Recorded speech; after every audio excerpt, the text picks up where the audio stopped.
Hey everyone! I think I'm live. Oh.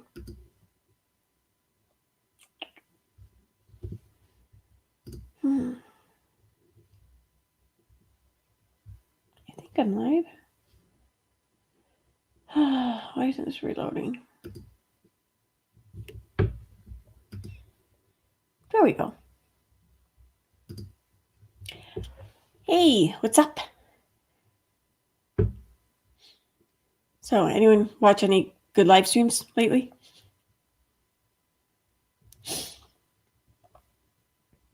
So, H is Brett. Well, I knew you were here. Scorpion.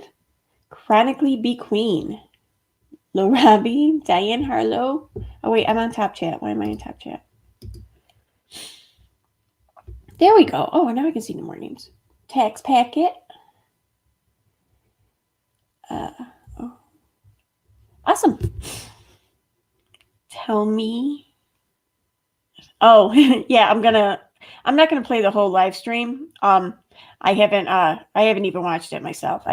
Someone sent me a DM and told me that she was talking about me, and then they sent me the timestamp where she was doing this at. So I watched that. But I'll play that. I downloaded it, so I think I downloaded it. Right? Oh no, that's right. Yeah, no, it wasn't available for download yet. That's right. I can download it though. If not, I can play it. Let's see.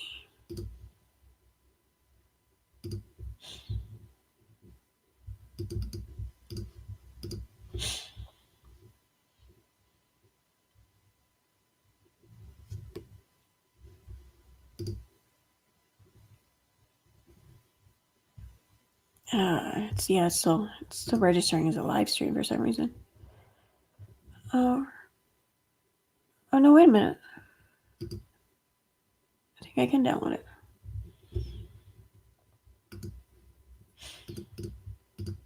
Let's see.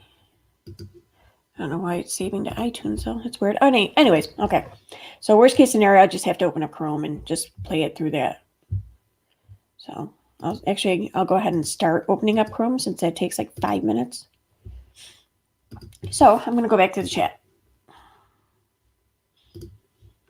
So, hey Liz, Annette.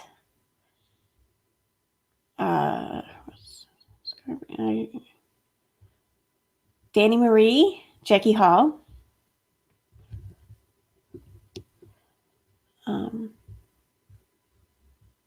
Patty Whack. Hi, I'm new. Oh, hi, hi. I'm glad you're here. Welcome. Annette BC. Liz. And Phoebes. Leslie, Hoot3. Christy. See, you didn't have to tell me that time.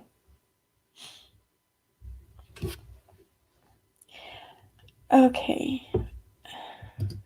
What is going on?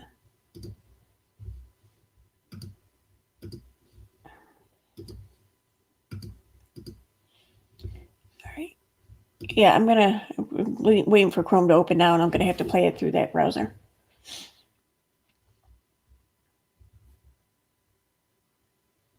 Wait a minute.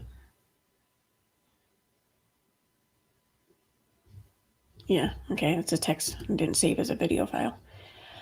Alrighty, so just give me a second here. Chrome's starting to open.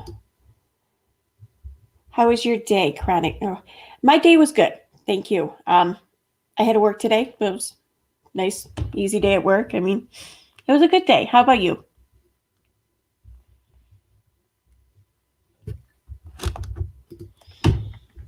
There we go. Hey, Tennessee Ball Mom. Southern Fried Twinkie. Hey, Real.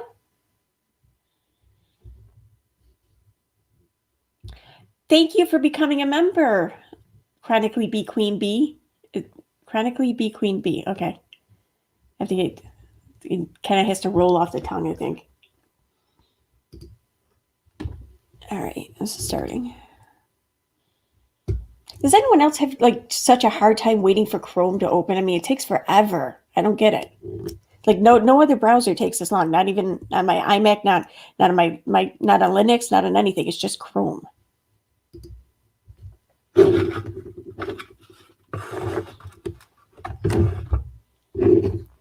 I wasn't exactly planning on a live stream, so might be a little discombobulated.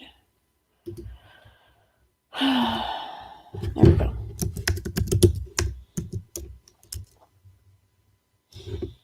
It's still opening. I shit you not. It's still opening. Chrome is still opening. Unbelievable.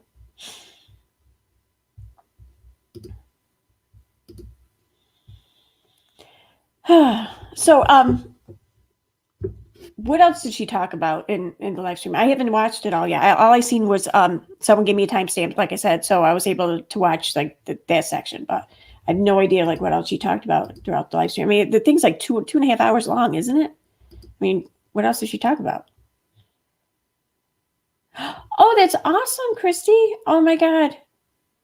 Oh yeah, I bet. Oh, I heard that those are like horrible too. Annette BC, it's the live stream she did tonight on her live channel. Unless I don't know, did she do more than one today? I don't even know.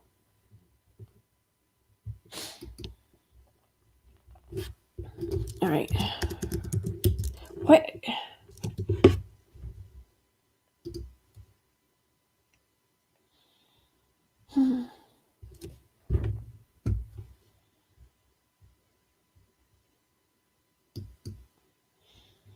I'm working on it. I downloaded it as well. Yeah, how I can't download it yet. The website's telling me that it's not registered as a download yet or something. I can't. What downloader site do you use? Oh, what's that? Oh, this is my StreamYard, isn't it? Hey, just Brett. Hey, I wasn't sure if you wanted me to come on or not. Sure. Yeah, absolutely. Are you kidding? Okay. Well, I don't know. You sent me a link and I was like, wait, does that mean she wanted me to come visit with her? Sure. Oh my God. Right. Anytime. Like, seriously, dude, like that invitation is like never ending. So, well, thank you. Well, everybody be good in chat. I'm going to pop out of the stream though, because I have to come back on Chrome. So just letting you know. That's fine. Y'all be nice in chat because I can't watch you and talk at the same time. We good? All right. Sounds good. Because Aaron sent me a link and I was like, all right, I'm not doing nothing at 11 o'clock at night. So, y'all, Katie was on it tonight. Shoot, I got to adjust my volume. Wait a second. Why isn't this connecting?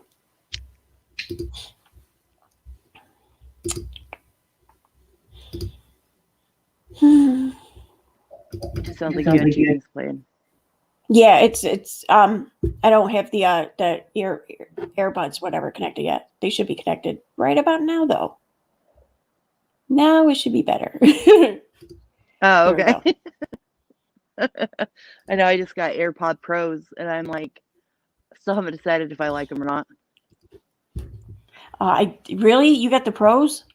Mm-hmm. I have the AirPods here and I lost one of them. So I bought another pair, but I bought like a cheap generic kind or something, and they suck. They're just nowhere near as good as. So the reason I have AirPods, right, and I love them, but I have tiny little ears, and so trying to find like AirPods or any sort of earbuds that fit really well that are wireless are hard to find, and so like just go get the AirPod Pros. You know that they'll be better. The only problem is I need to get like. You can get because like the plastic part of it, you can take it off and you can get what are they called? Not microfiber. Why am I saying microfiber? Anyways, it's a little late. Memory foam. That's the word I'm looking for. Okay, all right. Don't mind me tonight. I have no idea what you're talking about. I know. So but I like them. So. Oh, cool. That's cool. The cheap ones I bought are like Tamz or something. I don't even know. There's and like you go to hook them up or you pair them or whatever, and like only one will connect and not the other. And it's weird because you can have them like you have to connect each one, but then sometimes you don't. Sometimes they both connect together. I don't know. It's weird. Yeah, that's the only bad thing is when you buy like cheaper knockoff brands, then you're not getting the quality. But like I was Right. gonna get the Bose ones, and then my son talked me out of it. Oh So yeah. yeah, he's like, well, I think that um you should do this. But I think I just have tiny little ears, and so I need to get the memory foam ones because they're more like, headphones that like have the like you ear plugs you put in at night to sleep with or chew gums or whatever. Mhm. That's the kind of it is, so they fit better in my ear. But I like that the noise cancellation on them. That's amazing. When my husband's watching TV, I just pop my headphones in, can't hear nothing. That's awesome. Yeah, because I noticed that too. Like the Apple ones fit in my ear, but the other ones like they don't. They don't really fit. Like you can hear the difference in the sound and everything, and and Yeah, yeah. But I know what you mean though by like the other wireless ones, like the any other different kind or whatever. They don't fit in my ear. yeah, If I just walk down like the street or something, I'm like constantly putting them back in my ear. It's so annoying. yeah. That's the only bad thing when you have little tiny ears. Hmm. They don't like they have like the different sizes. But the cool thing about the AirPod Pros is they will check. Like they'll do you can do like a system check with them to see if you Hmm. have the right size um, silicone piece in your ear. Okay, that's cool. Anyways, sorry guys, we just were totally went on a tangent. Mm. All right, I'm just checking the chat here before I start. I'm going to start playing the timestamp where she was talking about me because I do want to address a few things that she said. After that, though, I can start from the beginning if people want to, if anyone wants to watch like the rest of it because I haven't seen the rest of it yet, so I I watched kind of want to see it. parts of it. I did watch the part where she was talking about you, and I wasn't live at the time, but I was Mm-hmm. about to go off. I was like, because I was there when you guys did when you were with Red, and you talked about um the sexual. Yeah, I know what You you mean. know what I'm talking about. Yeah, I was yeah, I'm there gonna in I'm that gonna address. chat. Yeah. Yeah. So and it was just made me mad. I was like, no, she was actually very respectful if you actually watched it. And I mean, and I'm gonna address that again and everything here too. But yeah, it's like we didn't question any of her report. Like Right. hey, you got it, you got it. I didn't even get the report to kind of dig into what she claimed. I got the report because she was making claims against the police department and the police officer. So I wanted to see what was Right. in the report by them. That's why I got it. And there's not nothing there. Definitely not anything that gave any kind of hint of impropriety or anything like that. So. Yeah. It, Yeah, just she's I I don't know. was not. I was like, "Are you kidding me? Shut up!" Yeah, I just know. yeah, and anything that I don't believe her on that she said, it's not what she said then. This is the shit that she started saying like 10, 13 years after the fact. Yeah, That's when I started out. That's when I started She's out. changed her story a couple of Exactly. Yeah. times, and I don't doubt that something happened. That's Right. honestly my opinion. I think something did happen. Maybe that she was either high or drunk, and something happened, and she wasn't okay with that, and that's not okay. Right. Um, Yeah. you Absolutely. know, Yeah. Exactly. I mean, I have no doubt that something traumatic happened. I don't yeah, doubt that one bit. me So. either. I don't doubt that, and some people do, but I don't. I mean, I Right. just you could kind of tell like in some of the emotions that she has. But you can tell when she gets mad. I guess because I've watched her enough, and when I was her mod for so long, she starts scratching her neck. She gets really Yeah. mad. She starts scratching her neck a lot, Mm-hmm. and so that's something I noticed. At the end of this, she was starting to get really irritated with people. She does. She knows that that's going to happen though. It's oh god. Hey, Cher. No, you're not late. Don't worry. I'm just about to start it now. So this is Katie did a live stream earlier.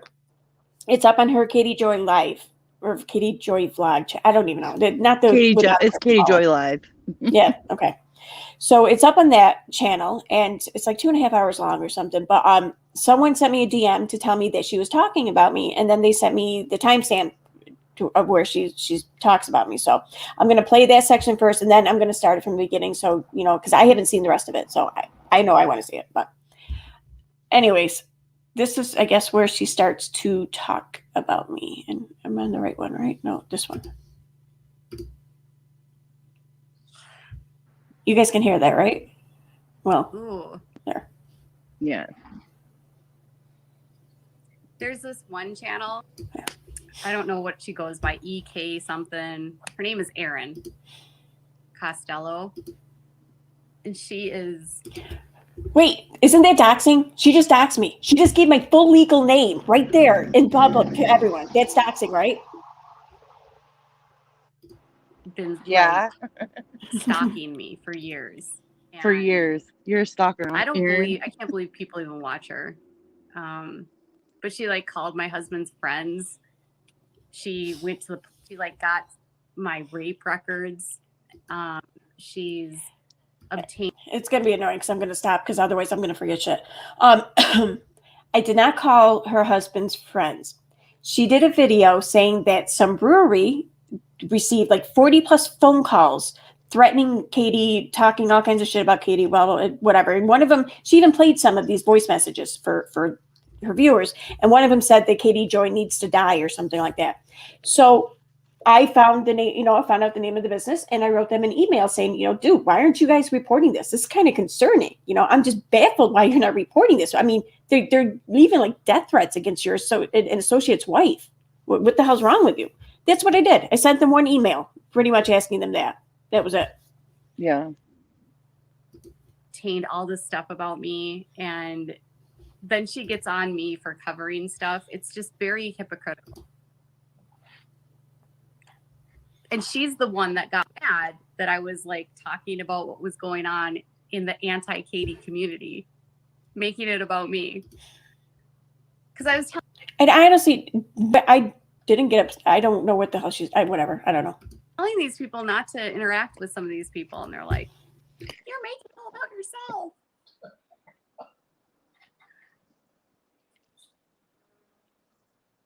I mean, and then they'll be like, "You're doing that just like they do to the Duggars," and I'm like, I don't think it's the same. Like, I'm not. Wait, but she says that she doesn't watch you. How would she not know? In a reality. Yeah, I know. Good point. Yep. Well, and really, I mean, I think we should pick up on that more often because she kind of says it a lot. Oh, I don't watch him. But then she goes on talking about the shit that you guys you've talked about. I mean, I'm in most of your lives, and she's saying, well, I don't watch them, and I don't care what people say. Yet she's getting pissed at you. She's pissed at Emily. So obviously she watches you guys, or she. I think she like I don't know, like stalk watches. That's what I think she does. For me personally, I mean, I think maybe she might be envious of my jokes because you got great. Yeah. Because me, I would probably laugh at myself for being such an idiot. Oh God. Reality show? But whatever. I feel like the anti-Katie community is more of a cult than I am. Is that a thing? I've heard that the haters are really bad. Like, they're really mean to people. Not just me. I just can't imagine going into a police station or calling a police station to get somebody's rape investigation. That's like, honestly, a line I would definitely not cross to prove if somebody was lying about their rape. That is definitely a line I would never cross when it comes to sexual assault. Like, I would not. But that's not what you did. A case that was not exactly. Yeah, that's not what I did. But she, yeah, and I have to say, Tina warned me before, like, I went, public with some of this, talking about it, whatever, and admitting to having the records and everything. Tina warned me. She's like, I know what you want. I know what you're trying to do, and I get it. I understand. But it's, she's gonna twist this around to where she's the victim, and it's gonna be her narrative. And man, Tina nailed it. Tina knows her. That's why. Yeah. I knew she would have done. I knew she was gonna do it too. So when you first did it, my first thought was like, oh shit, Erin, be careful. Like, that was my first thought because I was like worried because I care about my friends in this community, and I don't want them to like get to, all the harassment and everything that people have gotten. And I definitely should have prepared, whatever. If I wanted to decide to do it anyways, I should have prepared better, though. I should have laid it out more clear and precise, but I don't know. We could have, should have, would have, but you Yeah. know, Exactly. can't change it now. No, but I'll try. Prosecute. Well, didn't that person from the departments? Yeah, and flat the out- police officer at the department said that at least 2 people had to physically go to the police station to get the records. They would not give them over the phone and they would not mail them. So Dude, I live in New York State. Okay, she's in Minnesota. Does she think I went to? I mean, come on. In the middle of the Even if I had the money- pandemic. Exactly, yeah. And even if I had the money to just go flying around the country all willy nilly, I don't care that much to fly to Minnesota for the records. You're like, let me show you that I was working this day. No way I could have got the records. Oh my God. You know, because some people actually have a whoever job and went- work. Yeah, exactly. Yep. to get them, they told me, because I filed a complaint, and they said no people came into the station to get these records. She did file a complaint. That is true. Her complaint was ruled unfounded and was dismissed. She didn't say that. No, I know she doesn't say that. So that's not part of her narrative. Right. It's not part of that woe is me. Exactly. I don't even- Joan, she was actually talking about Aaron. The whole rant is about Aaron. So why would she? Well, yeah, and she does for part of it though, because I was confused. For a little bit of it, she goes into Haiti. I think she's talking about for a little bit. But yeah, at least I mean maybe I'm wrong, but I don't know. But yeah, I agree. I think most of it is about me, but there's a section though where she talks about Haiti. Yeah. I want to check the chat. I want to see. Oh, sorry. Okay. Just What? Next level. Okay. And they accused me of doing stalker stuff, and I'm like, I've never walked into somebody's police station to get a rape investigation of a case that was never prosecuted. No, she herself may not have, but she did enlist and employ someone in the state of Texas to go and get the court records at the courthouse on the Long case. She did do that. what's good for her is, not good for anybody else. Nobody else can. Exactly. Didn't she go and get Tottie's husband stuff, and that's why she had a $5 million lawsuit against her? Right. Right. Well, yeah, but she was able to get that online. But with the Long case, someone had to be there in person to get the records, I guess, because it had to do with a minor. I don't know what the deal is. Maybe it's just Texas. I don't know. But someone had to be there to get the records. And one of her viewers was there in Texas. And just, I don't know. That just seems like, especially on a case like that, and just all because you want to try and absolve yourself for having called her a brat. It just seems like an awful lot of work. I don't know. She's so jealous of you and Emily making money off of her. It's so freaking hilarious. She goes on about, I don't know, because you haven't watched it, a little later on when she starts going about Emily. She's like, I've watched people make thousands of dollars off of me. You're just jealous, bitch, because you aren't making the money that Emily's making. Shut up. Keep doing the daggers.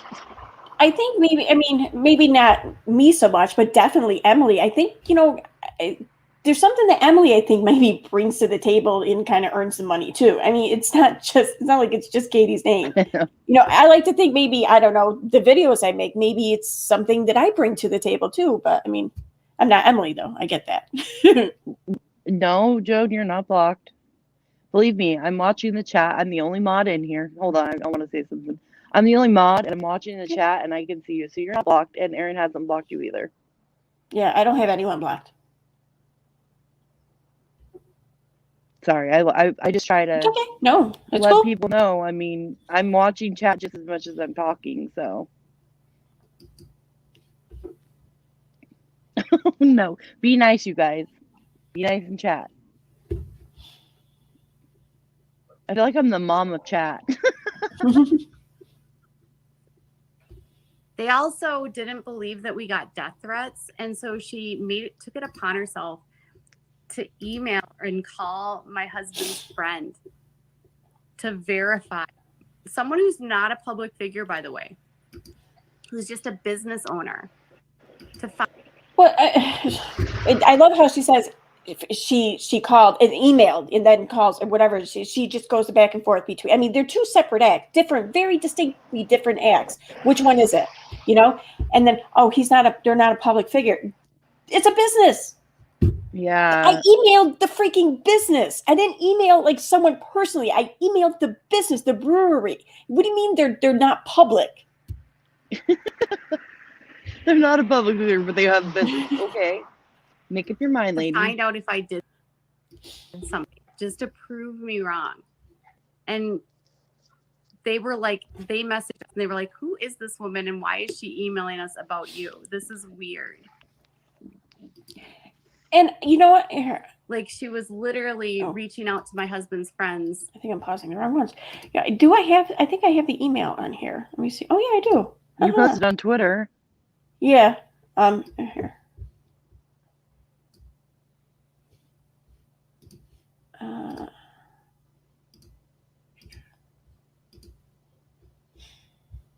IMG. There we go. Okay.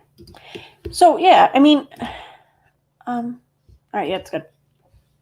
I emailed the brewery. It's at Hammerheart Brewery, and it this again. If people aren't familiar with what happened, Katie did a couple of videos where she says that a business, her husband's friend's business, received all these threatening death threat phone calls and voicemails or whatever on Katie's behalf.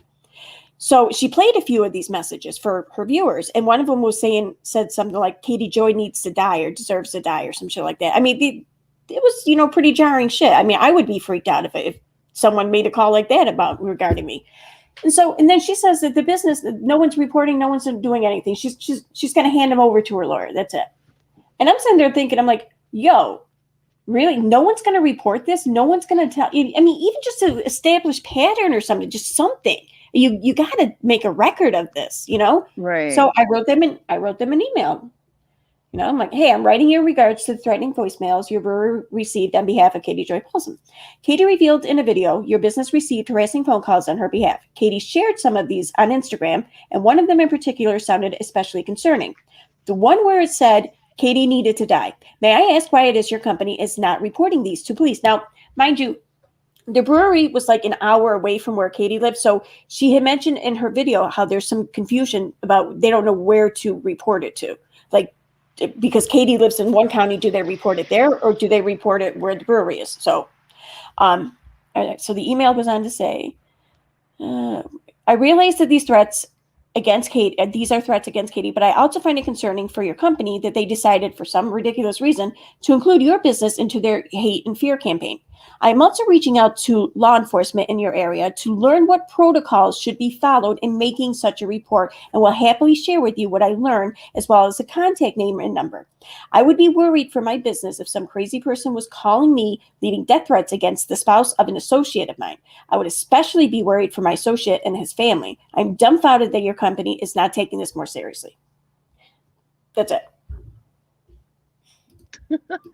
That's like almost Crazy. sticking up for Katie. Why would she Yeah. get mad about that? She obviously never read the email, and if she has, she's read it wrong. I don't know. She's so delusional. I don't know.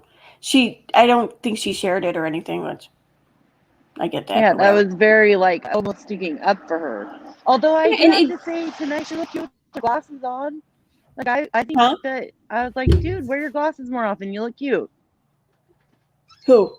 Katie? Katie.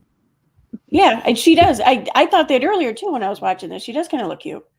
In fact, I like those frames actually. And being like, oh, is this true? Oh, it was really weird. Where's it?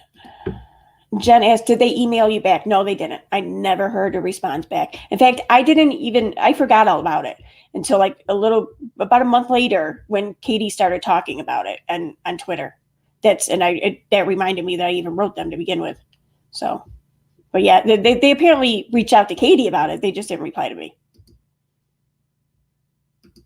And then my husband's friend was like, this is really weird. Why is she contacting us?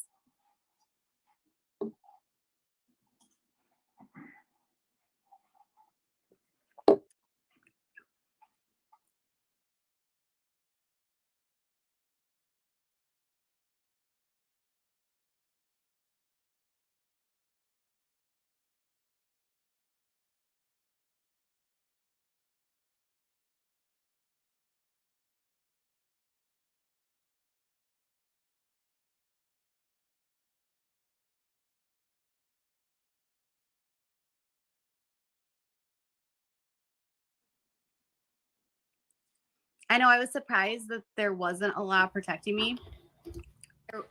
So the police officers. All right, I'm just telling you now, I'm probably going to do this a lot. Was I muted when I was just talking there a minute ago? Yeah. Okay. Please don't do this. Please. I don't know if you're joking. I didn't catch the beginning of the conversation. Okay, so I admit I could be misreading this. But just in case, please don't do this. Don't send cops to our house or anything like that, please. Yeah, we don't support harassment or anything like that. Again, Carmen, I don't know what the beginning of this conversation entailed, so I apologize if I'm reading this wrong. Just I don't want to take a chance. Okay.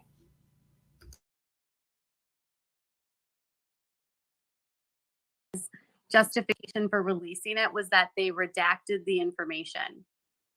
So they said, well, we redacted you as the victim. And I said, does it matter that they then took this and identified me as the victim? And they said, we cannot control what somebody does after the fact. And I said, well, they identified the redacted as me.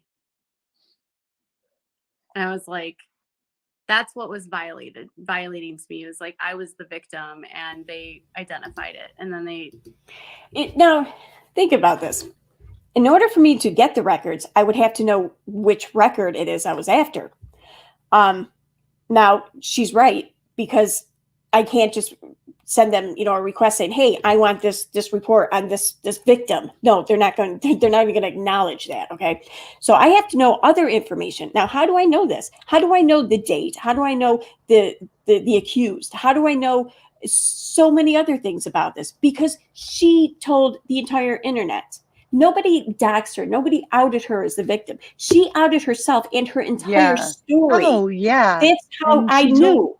Didn't she say the guy's name too? Yeah. Oh, yeah. She put him and his whole family and everyone on blast. The entire police department, the investigating officer. I mean, so yeah. I mean, nobody outed her. She outed herself. Yeah, and even then, when I shared parts of the report, and I didn't share anything that she didn't already reveal and share herself, but even then, I still redacted any and every sensitive information. But even most of the report, I didn't even share. Teased it apart, and then they are the people that will say that we should believe victims. They were the same ones that were critical of me when I was doing the Sophie story. So that's the hypocrisy in all of it. Like, they were so critical of me. Oh, you called that little girl a brat. But then me as a rape victim, they took my rape investigation and they decided to dissect it and prove that I was lying about the cops. It was really disturbing. Wait, I never identified. Where did we prove that she was lying about the cops? I mean, it's been deemed unfounded, her accusations, her claims and everything, that it's been deemed unfounded by the police department. But I didn't prove anything. So I don't know what the hell she's talking about there. But I like, though, how she said how she was proven to be wrong, which means, I don't know, I kind of feel like she knew that she was wrong. Oh, what happened? Oh, I didn't even know you backed out. I'm sorry. Sorry. No, my internet is being stupid. Oh, okay.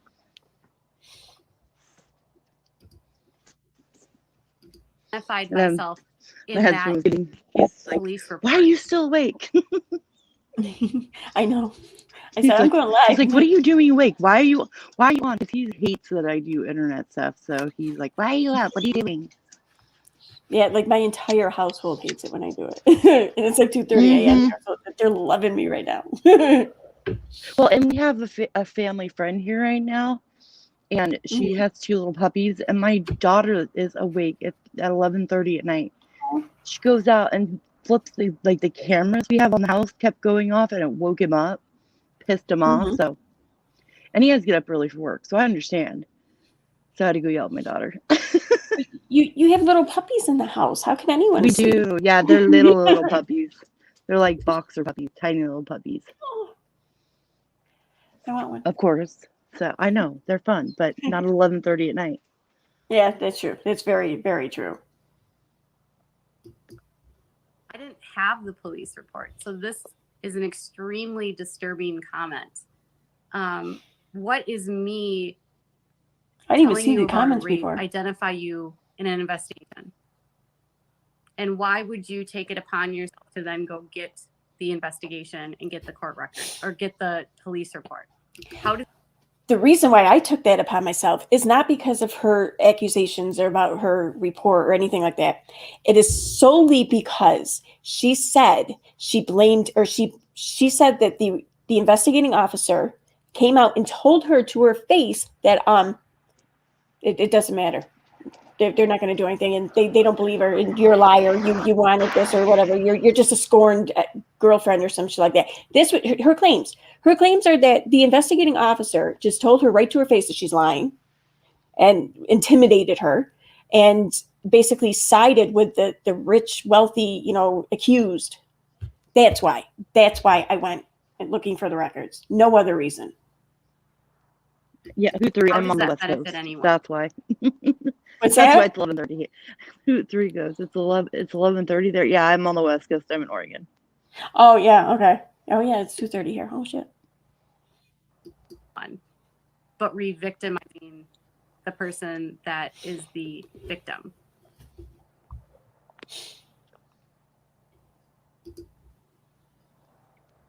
It's not the same as me telling you I've been raped than someone going and getting the police records and saying this is exactly what happened in the rape investigation.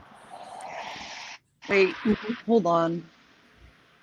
Jonesy, nobody's victim blaming. Oh yeah, no. Listen, let me just be very, very clear and upfront about this, because I'm really. It's kind of annoying how people keep getting this wrong. I don't doubt a single thing about her story. I don't doubt a single thing she said in this report. I believe it all. Every single claim she makes, I believe her. I believe her. Okay, I believe her that she was assaulted. I believe everything she says. The only things I doubt is what she said 10 years later, 13 years later. That's what I doubt. That's it. And because But you were doubting more against about what she was saying towards the police versus what happened to her.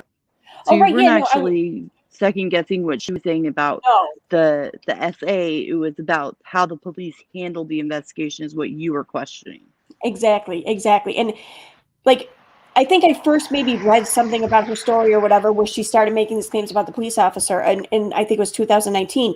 But this time that she's referring to now was, I think it was September maybe of 2020. It was just this past fall. She just laid on this huge, like, I don't know, this narrative or whatever in her head of making all these claims and accusations against not only the investigating officer, but the entire police department. I mean, think about it. If you were a victim in this area and you heard her story, and you were considering, or you were kind of hesitant about reporting your experience, and you heard her story, you're sure as hell not going to report now, because you're going to think that the police are going to call you a liar right to your face. Right. So I mean, this hurt this community. This very, very potentially hurt this community. That was my concern. That's it. Oh, you have the chat bubble up, so I don't know if you noticed that. What do you mean? I'm sorry. No, I didn't know if you wanted it up or not. That's why I asked. No, thank you. Yeah, you're welcome. I'm not exactly with it right now, so I know, that's why I said something. That's why I was like, hey, did you notice it's still up? Thank you. You're welcome. I need a babysitter tonight. You need babysitter in chat. See, what am I supposed to do? It's all right. I can do double duty. I'm good at that kind of you stuff. did that to Duggars. No, I never went and got the rape, like the investigation with Josh Duggar. Never. That was In Touch that did that. No, that's a lie. Because I remember I was still a mod for her at the time, and she said she said it, that she thought that he was going to get arrested, like the FBI was investigating him for a bunch of like SA stuff, if anybody remembers that. Yeah, right around that time, wasn't there something about the FBI on their property or something, wanting to search. Yeah, yeah. I remember that. It was like the car lot, though. It was what? It was the car lot that they were talking about, Okay. that they were investigating. If I remember straight, it's Okay. been a while, but remember, Yeah. and I remember and I was really disgusted with her about it because I was like, at the time I was her mom, and I was like, no, that's not correct. That I don't believe that for a second. Like, yeah, he made Jen do his stuff, but I don't think he's that dumb. Yeah, I remember that. Yeah, because I remember thinking my first impression was, yeah, this is totally about that, because I'm thinking like, the whole Jared from Subway thing, and but then I remember learning that it was like business related, like it had nothing to do with it, nothing like But that was found or whatever. I was like, oh, she said it before anybody else did, from what I remember. Yes, thank you, Lorette. She had boots on the ground. Yes. That's hilarious.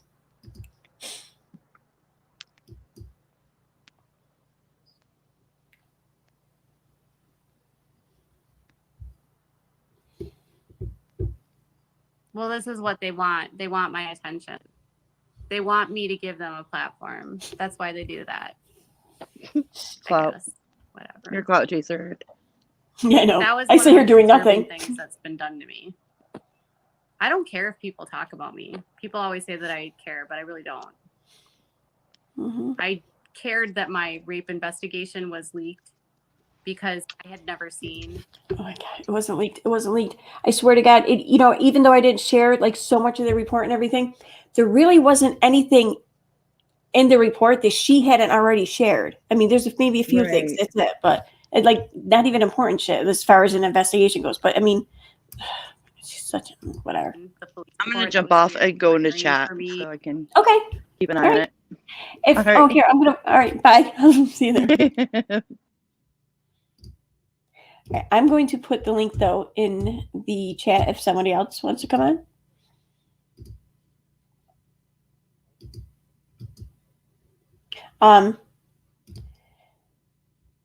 What was I gonna say? Yeah, and like I'm not one for like censoring or shutting people down or whatever like that. But I'm not. If someone wanted to come on and try to like, I don't know, have a confrontation about anything on Katie's behalf, I'm not going to do it tonight because I'm not really in the state of mind for it tonight. But we can take a rain check though for tomorrow if you want. Am I muted? No. Okay. All right. So there's the link, but I'm going to go back to playing this for now. Me and I was hyperventilating, crying, like on the floor, panicking, flashbacking to the assault as I'm seeing this happen and they're dissecting it.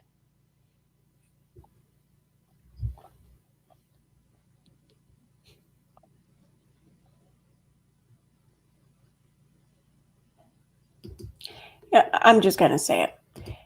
If in any way, shape, or form, us discussing the things that we discussed in that live stream did give her that feeling at all, I'm absolutely like, I'm bothered by that. I would absolutely, and I do apologize. That was never my intention or anything. I kind of question just really how it could have given her that feeling though, because unless she gave herself that feeling just, like a week or a couple of weeks prior, but either way, I apologize if that's the case.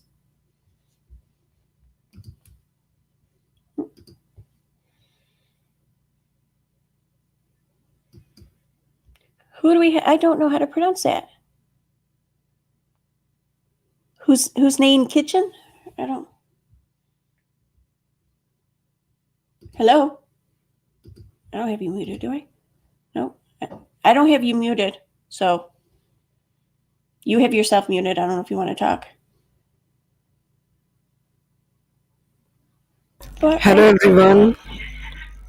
Hello. Hello. Oh, You can hey. listen to me? What's up? I am fine, dear. How are you? Good. How are you? I am fine. So do you follow Katie or?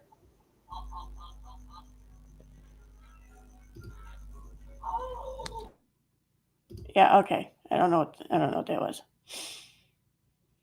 All right. I think I might have to take a second and look and see, make sure that they're in chat first. Okay, so I'm going to go back to playing.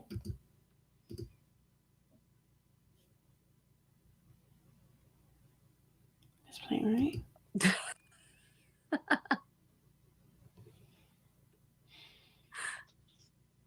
What? Mm-mm. Their justification.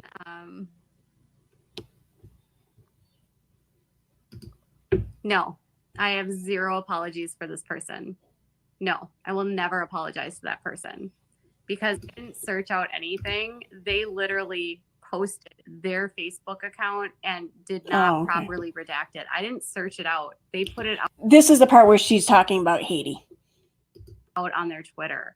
And I'm not apologizing to someone who has been harassing and stalking and threatening me and being extremely like making me have panic attacks. Why would I apologize to someone who has been degrading me and using my image to make fun of me and, you know, engaging in really detrimental ways and inserting themselves into my life? And then when I call them out, I'm the bad guy. Do you know what gaslighting is? I would never apologize. Lored, thank you for the tip. They had an avatar though, so I wasn't. But yeah, I guess if they could turn the avatar off, maybe start doing that. Thank you for the tip. Apologize to that person. Never.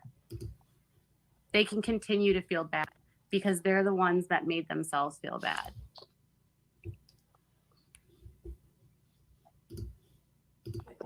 I don't watch their channels, actually. Okay. I've never seen half of their channels.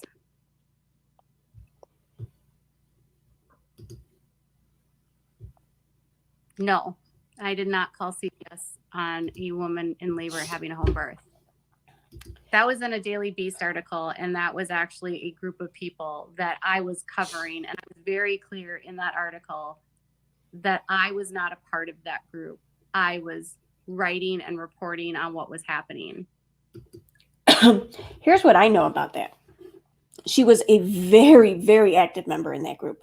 In fact, some would even say that she was kind of one of the ringleaders in this group.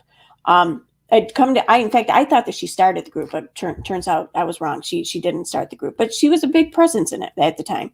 And though I don't know if she herself made the phone call to CBS, I do know that she was a part of the decision making and to do that. And I do know that the reason why the call was made was this was a group that monitor or just watched the free birth movement. And we're not talking home births here or anything. We're talking like no doctor's visit, no prenatal care, nothing from start to finish, nothing, just the mom doing it on her own, which, I mean, she has every right. I'm not giving an opinion here, neither here nor there. But when you start showing signs of stress and complications, that's when it becomes a problem. And that's what this group would watch out for. And after seeing 2 kids over like a span less than a year, two babies, 2 newborns die, I think that maybe they were a little, I don't know, just overly cautious, maybe. I don't know. And that's why CPS was called on this one birthing mom. She had been in distress for quite some time. In fact, she ended up going to the hospital after the welfare check was performed. She ended up going on her own. So I'm just saying that's why people were called. And I do believe she was part of that decision process. I did not make any calls to anyone in any state regarding a woman's birth.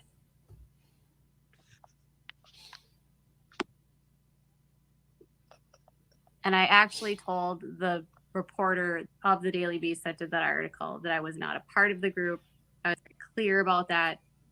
I was not engaging in the reporting or talking or anything like that. I just wrote about what was happening. Yes, they want me to apologize to someone that's been harassing me. Is that the definition of gaslighting? I think so. And apparently that person is pressed and having anxiety. How do you think that that person has made me feel for months? And let me guess, somehow it's your fault. It's probably my Mm. fault that they didn't properly block out their name. It's probably my fault that they decided to post an image of their own Facebook account on Twitter without their name properly blocked out. That's my fault. What? Okay, no, it's not her fault. But how did that name behind the redaction there? How did that make it from there to put on blast on Katie's account? Okay, what did that just happen? I mean, did, like, I don't know, did the original screenshot like trip or something, and the name just fell out onto Katie Joy's Twitter? I mean, that was her fault. That was her choice.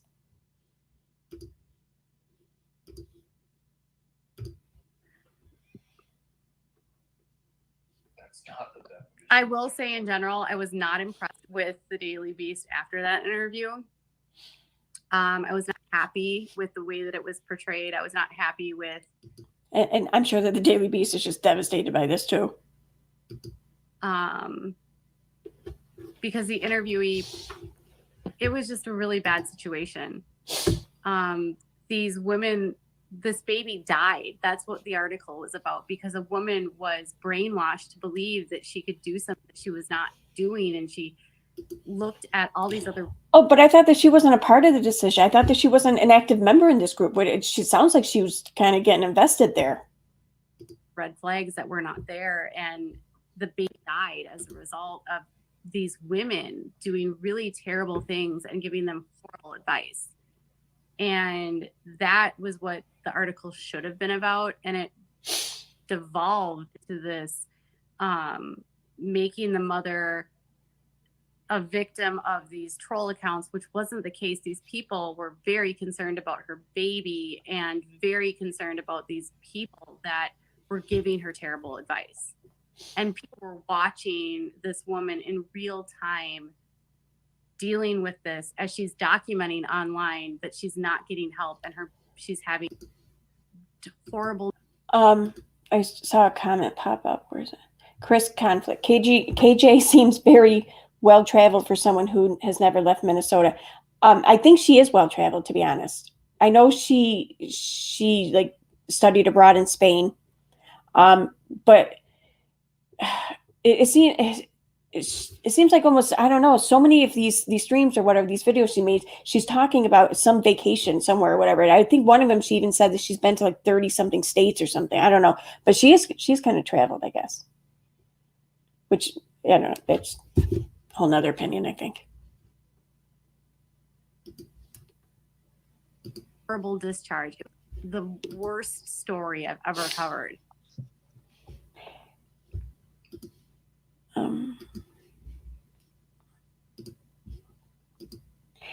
Thank you for becoming a member, Dominus.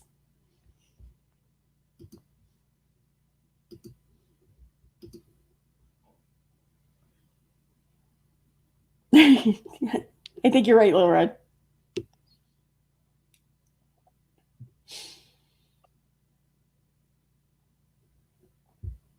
True, Christ. Peapod has left the building. That account was a troll. Oh, he wasn't watching. It wouldn't matter what half of the time I say, because half the questions, most of these people that have questions about, they don't care about my answer. They're more interested in like the narrative about me. You mean the truth? I don't think that Emily Baker helped at all, and I think her coverage was detrimental and really disparaging to me. Emily Baker as a whole was not honest with her audience. We reached out to her multiple times to provide her with our side. Given that she was clearly in communication with the other side, we felt it would only be fair that if she was going to cover this and have such a wide audience to cover it, that she have a balanced approach and a balanced access, so that the audience could be given both sides without bias. And See, that amazes me. I mean, even if Emily were covering this in a biased manner, so what? She can. I mean, nobody owes anyone. Emily doesn't owe anyone anything in this regard. And sure as hell doesn't owe Katie anything. I mean, she doesn't have to. She's not the judge in this case. She's not like she's not legally bound to be impartial.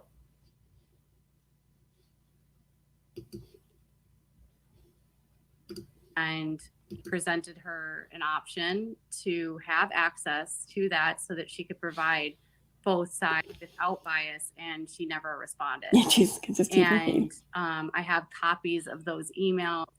You know, we attempted multiple times to reach out to her. I just have to call it out. Where is it?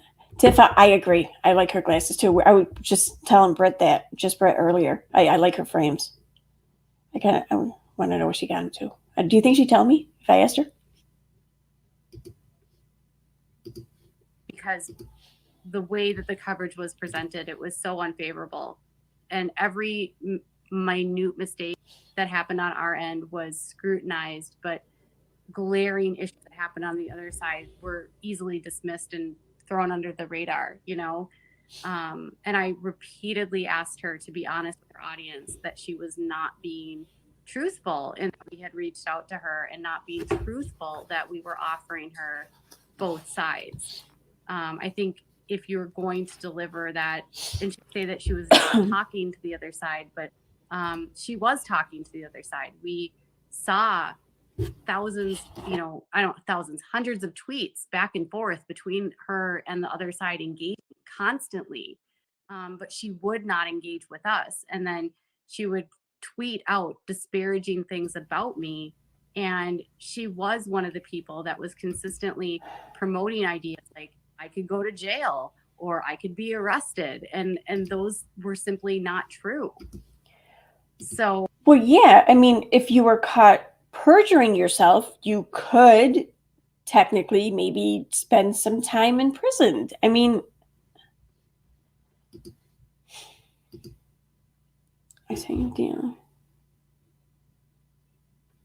Oh, what would I do? I just hit something wrong button. So okay. All right. I'm looking now. Going to cover a case and tell your nerd people and build your audience on disparaging someone, and that person is offering you the option to have access to things that nobody else was having access to, and you decline it and you don't even respond.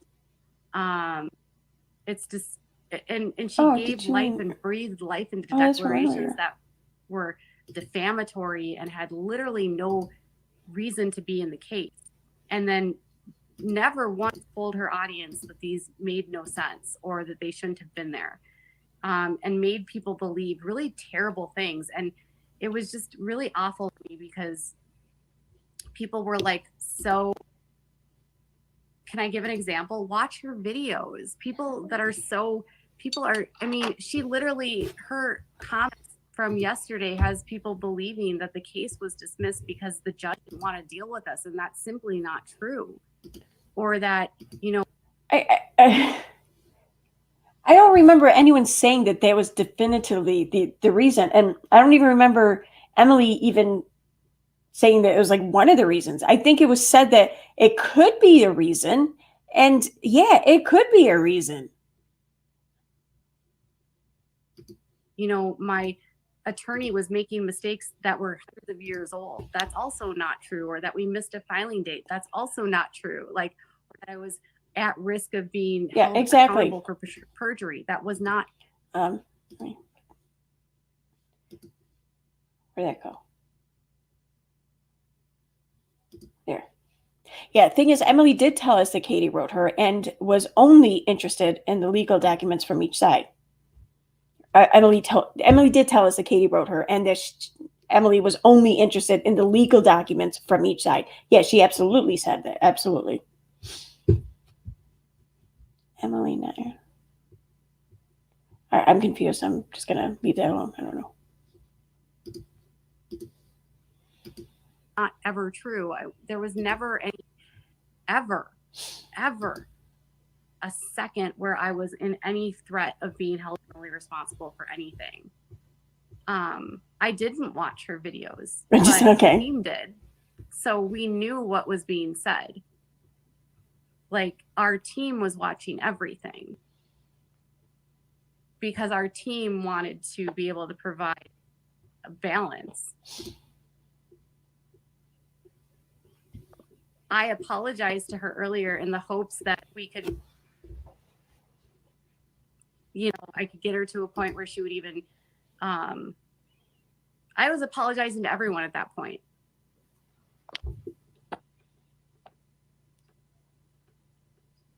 No, Emily was not fair. She was not fair, not even in the slightest. Not even. Imagine going through life and actually it being an adult and saying, she's not fair. I mean, like, she wasn't fair in the slightest. And basically, just see, I don't know, just even like complaining about fairness as an adult, it just, I don't know, that just seems very entitled to me. Even remotely fair. And if you know anything about this legal case and you understand the damage that was done because of that, people to this day still think that I'm going to be arrested.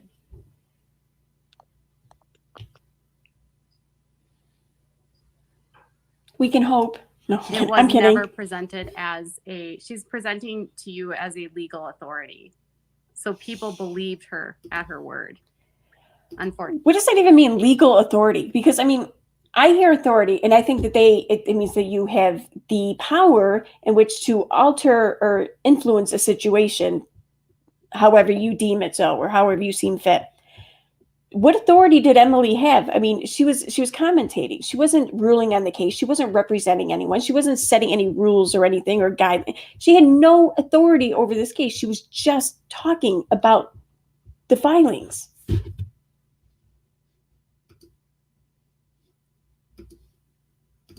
Unfortunately.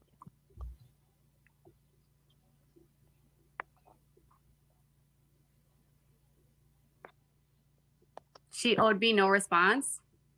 Mm-hmm. Really? When she's engaging with the other side and saying that she's unbiased, you guys are delusional. You guys are gaslighting. Go back to your law nerd. I don't like her, and I'll never like her. And I think I think she used this to build her channel, and she made thousands of dollars on me and off disparaging me. Yeah, see, again, I'm going to say it. I think that though maybe Katie's name did maybe help the situation, I think that the majority of the reasons are the earnings, what's responsible for the earnings on Emily's channel. I think that was in large part Emily, not Katie. Just saying. And really not balancing it out at all. She did way more than read documents. She gave light to declarations and to defamatory statements that never should have had any light in them. I've watched what she has said, some of the videos, and it's so factually untrue. So I don't need to get anything right because literally Renelle, what did she say? I like her. Damn it. nobody knows more about Katie what needs to happened get in my life than I do. If any of you think that because of watching her, you know what actually happened, nobody knows. You guys know what happened in the filings, but you don't know what happens in the discussions that lead up to filings. You don't know what happens in the emails, in the phone. But because that's privileged. I mean, we shouldn't know this. You shouldn't want us to know this. Calls, you only see what makes it to the courtroom. There was so much that she had no idea what was going on. And it's very easy to make opinions about what you see on a paper, but you have no idea what actually happened. And I'm sorry. Where's Jonesy said, is this Instagram? No, it's the video's still up. It's on her her YouTube channel, the Katie Joy live. I'll put a link to the video in the chat right now. And you'll never know. I absolutely dislike her. And she doesn't like me. And I think that's pretty obvious.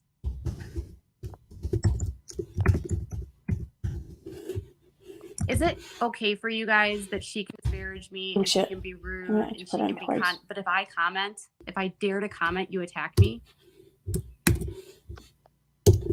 No, they're not the ones that count.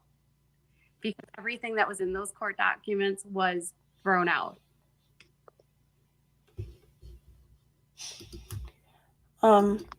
Who's Jeremy? Was it Jeremy DeWitt? I don't know who that is. So I don't get the joke. I want to get the joke though.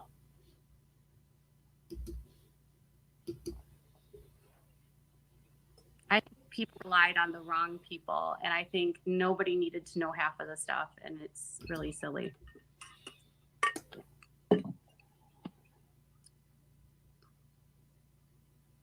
Heather McDonald, that's completely untrue.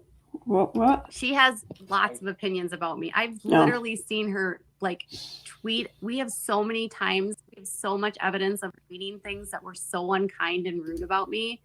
And then you guys get so mad that I respond when she literally is saying very rude and disparaging things about me.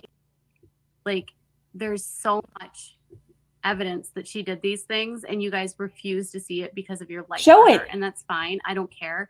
But I have had to watch. She's sitting here saying, "This is what she's done. This is what she's doing," and there's so much evidence of it. But she has none of it. She offers none. She shows none. She didn't collect any. She didn't prepare. I mean, I bet if there's so much evidence, it shouldn't have been a big deal to do that. Someone make thousands upon thousands upon thousands of dollars by interacting with all of these hater accounts. And your comments are coming. Okay, Catherine. Oh, shush. If you are an Emily fan, just leave.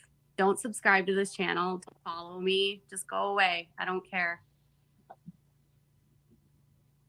After her family was threatened, do you know how many thousands of threatening emails I received? Don't even get me started. Oh, Scorpion.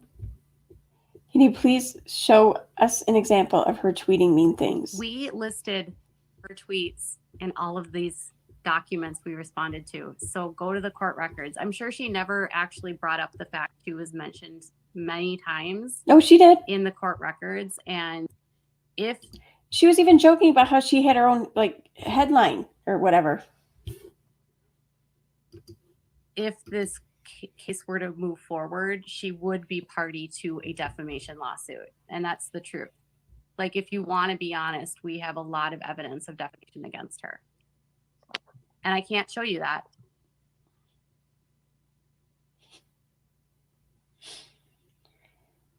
Yeah, GTA. I'm in a feisty mood, yeah.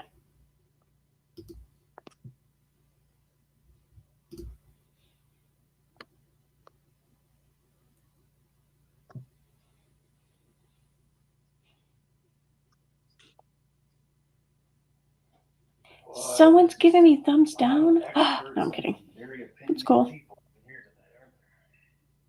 The Lori stuff was the most horrific stuff because not only was Lori extremely in a very vulnerable state, but it was brought up and it was irrelevant and it was such a big deal. And people still have these videos up about her, and I wish they would pull them down. And I wish they would pull all of the videos down about all of the declarations because they were all tossed out. And I wish that people would realize that these declarations were by people that were struggling mentally, and they never should have been a part of the case. And they didn't prove anything. They had no weight on the case. They were proven irrelevant to what we were arguing.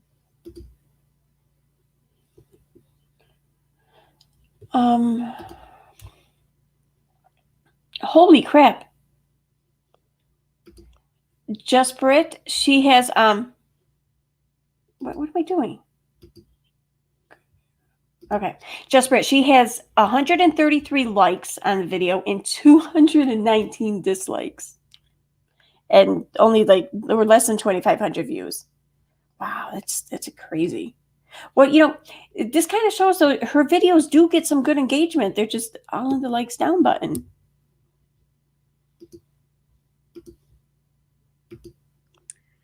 No, it wasn't that it didn't exist. It was a disagreement that they had about I don't even remember what the specific thing that he was requesting. It was like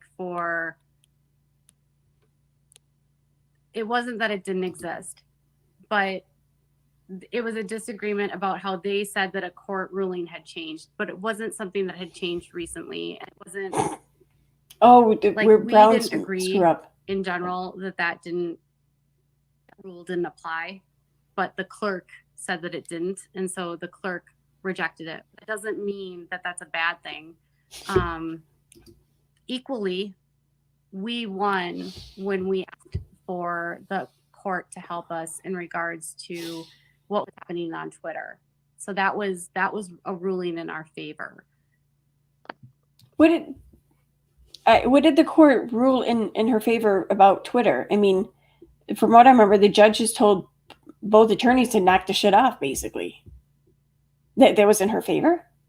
I don't know. I'm not jealous.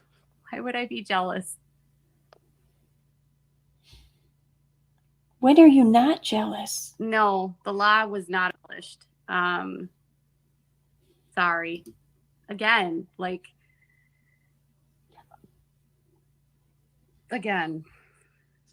you, Just Brett. Again. Christ conflict just below you. Just Brett put the link. Why doesn't it bother you to guys Katie's that false video. declarations were published? Does that not matter? No. It doesn't matter that we filed something where you say it was abolished 10 years ago, but it doesn't bother you that false declarations were filed. That doesn't bother you.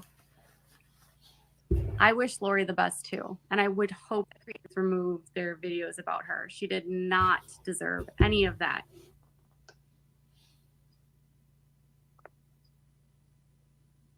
And this idea that somehow it's better for them to come to Minnesota, that's simply not true at all.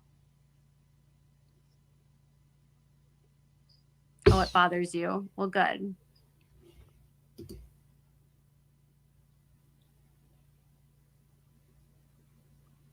We actually didn't bring in things that were not relevant.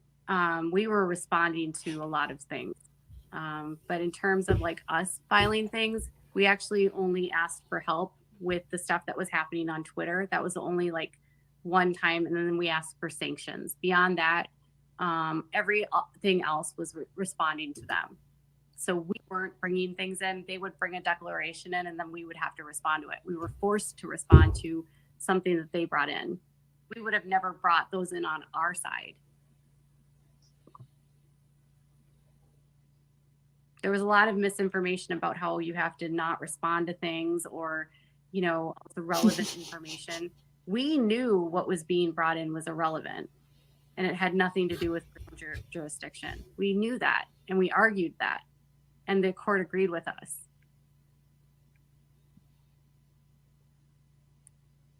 Yeah, I think that the court just dodged a bullet. That's what the court did.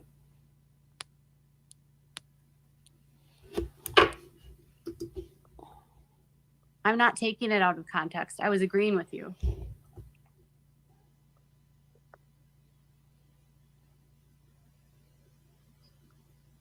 I don't have a connection to this man. So I don't. I received an anonymous email. Honestly, it was from an account that I've never even seen before. An email address I'd never seen before. And it said that a lawsuit had been filed. And it was by someone named Bruce. And it was weird because as soon as I opened the email, it disappeared. So I don't know if they have one of those server things where they can make it vanish. It was the most bizarre thing because when I went back to go. No wonder why she's getting hacked and everything all the time. I mean, she's just opening up strange emails and shit. I mean, even she's saying that as soon as I opened it up, it disappeared. Find the email, it was gone. I didn't snap at you. I was agreeing with you. I don't know why you think I was snapping at you. I was actually agreeing with you.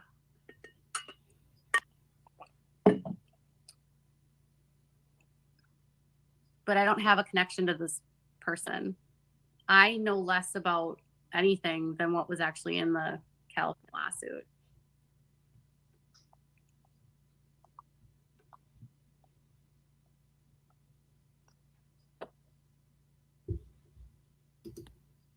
The whole motion to dismiss was irrelevant. It's granted, so it wasn't irrelevant. That's just Christ Conflict asks, didn't some rapper write a song about her? No. The short answer is no. She claims that the song Hair by Atmosphere, I guess that there's a rapper in Atmosphere named Slug. She claims that the song Hair was written about her and about more specifically about an experience that Slug had meeting Katie. But it's not true. No, it's not even the slightest bit true.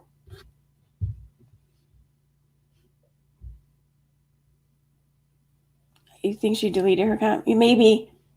Yeah, she's good like that. Are the comments you left, are they under Catherine Wooten, like the name here, or is it under a different account? Just so I know what to keep an eye out for. Can we skip to the part where she muted Toad? Where'd she do that? Where's that at? Yeah, we can skip to that part. Does anyone know where it is?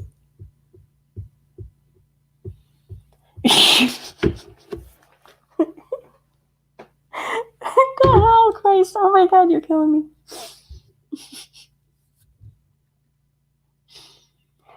Oh, God. Yeah. Taking on the chin over here. Okay. All right. I gotta stop. I'm not being very nice.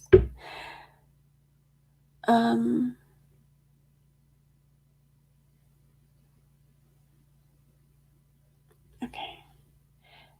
But I mean, if there's any parts of this or whatever that you know the timestamp, I mean, I can watch it, all in order. Or I can just skip around. I don't care. I did not expect that coming. I didn't. You like totally set me up for that too, I think, and I walked right into it. just a bizarre statement. That's a bizarre statement. Oh boy. What? I'm a YouTube lawyer. I know. I'm amazed how many people have gotten their paralegal and legal. Oh, they're not paralegals. They're full-fledged. Probably the same amount of people who learn their reporting skills from social media. They're full-fledged attorneys. They are. I know. They're judge, jury, and executioner. Yeah. Hi, Cherry K. I don't see your name yet, but I see people saying hi. So, oh, there you are. Okay. All right. I'm going to go tonight. I'm tired.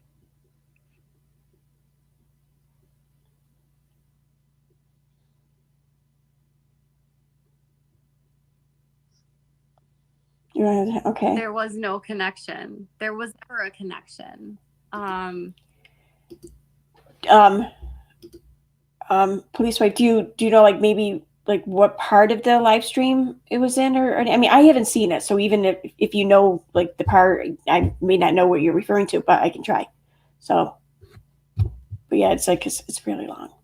But we've been watching it from the 1 minute or 1 hour 29 minute mark. So,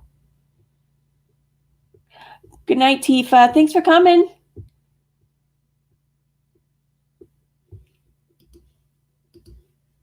The tip-off literally came from I've always been honest. The tip-off literally came from an anonymous email. I got an email one day, and it's a lawsuit was filed, and something whatever. And should we take maybe bets or odds or whatever on what time of the day she's going to talk about the snakes being driven out of Ireland and stuff?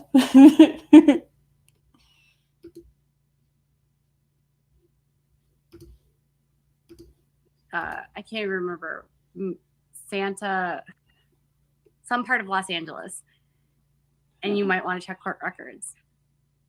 So that was like literally all I did was I was like, okay. And the first name was Bruce. And then I went back and looked and I couldn't find the email anymore.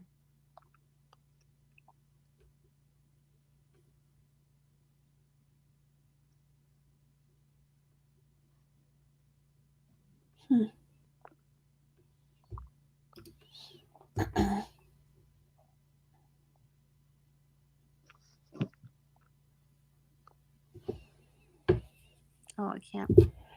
I forgot about that. Yeah, Faith Adams.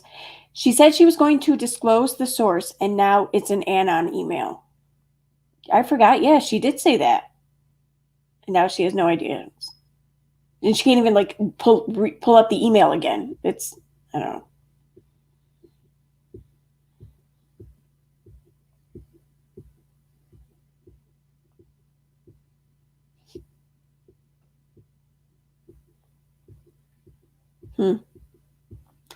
Never had friends. You know, you might be right there, Chris. I wondered that too. I don't. I think that her high school like might have had a like interesting story. I got rid of that idiot. Oh,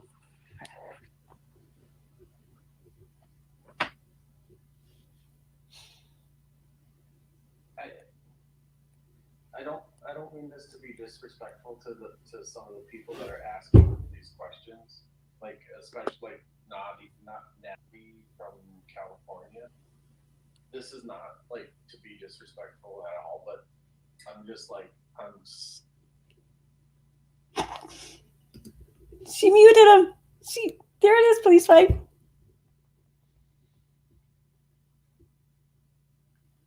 I didn't touch the volume. That's all her. She muted him. Hey, the I think glare. the biggest thing is that people just don't understand legal stuff. I'll be the first to admit I didn't understand litigation until I was a party to it, and I don't know why you're awake, but I know why I'm awake. learned a lot. But I think there was still a lot of misinformation on what was being filed and what was being responded to. And, you know, I think at the end of the day, like, you have to respond to motions. If you don't, they are granted. You freaking better, Dominus. You and Dottie. I'm telling you. I'm going to hold you to that. Maybe you can stop by and pick up the glare too. And if someone is filing something that is either irrelevant or disparaging, you're responsible to respond to that. And that's the bulk of what we were doing. Even if we realized that it was irrelevant, we still had to argue why it was irrelevant and why we didn't do these things. We weren't the ones that were bringing in the I was going to say, I wrote you an declarations. email, Glare. The only declarations that we brought in were declarations by me or by my attorney. Yes, pick up Just Brett too. We can just pick everyone up. Lorette, yeah. Because my husband's sitting on the couch.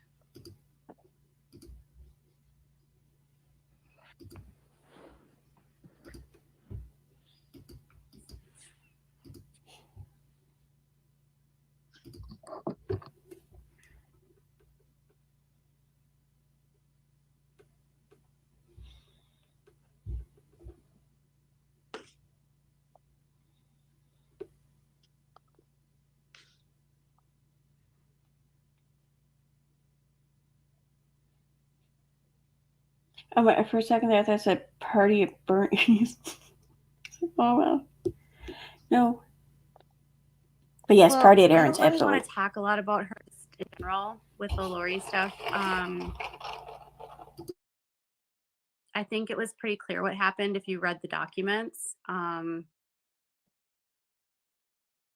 can share with you guys. A lot of things were filed under seal, so I really can't answer a lot of the questions about her. Just know that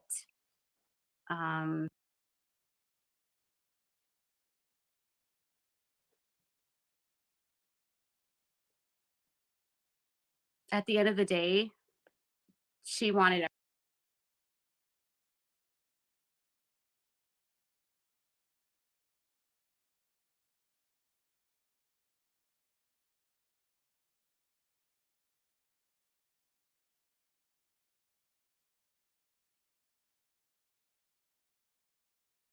wanted everything done.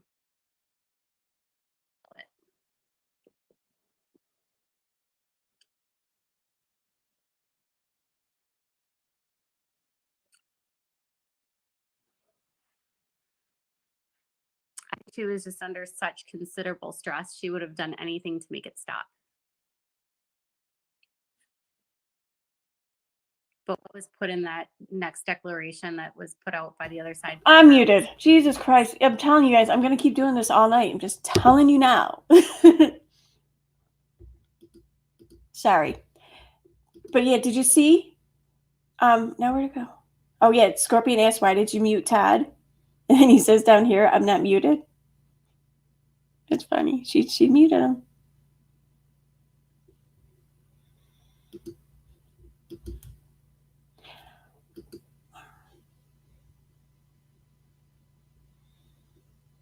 Damn it. But I don't think Keep getting the chats confused. we should be angry with her. Oh, so yeah. Oh, that's right. Don't be. Clara, you asked what we're talking about with Katie here. She did a live stream earlier, and for some reason, she started talking about me. I don't know. I must have tickled her fancy or some shit. I don't know. But that's about it.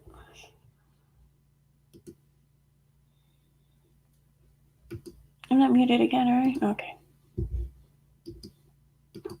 Sending hate to her. And I'm sure in a way she might be upset that I didn't stand up for her or defend her, but I couldn't. I didn't say anything to anyone. I don't know why.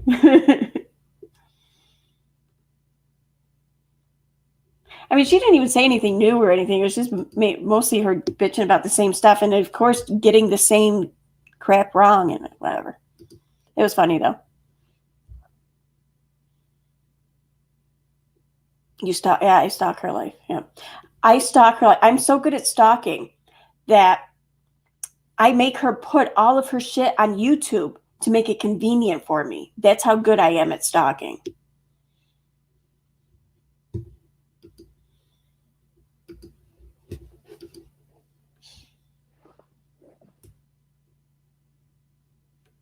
No, I just muted the last 2 times because he was asking me a question and it was a private. Yeah, I was kidding when I said that, though. I mean, I was mocking her because of how she was saying someone said her name, Catherine, and referred to her as Catherine. Therefore, she was being doxxed. And so when she said my name earlier, I was like, oh, wait, no, that's doxing me. But I don't really think she doxed me. I'm just saying. But you can think that. I don't care. Private question.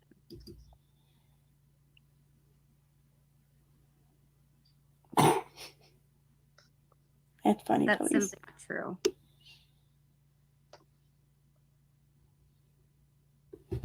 And I think in general, you have to remember that just because someone asks something to happen in a legal case doesn't mean that it can immediately happen. Litigation takes time, and I'm an extremely methodical attorney.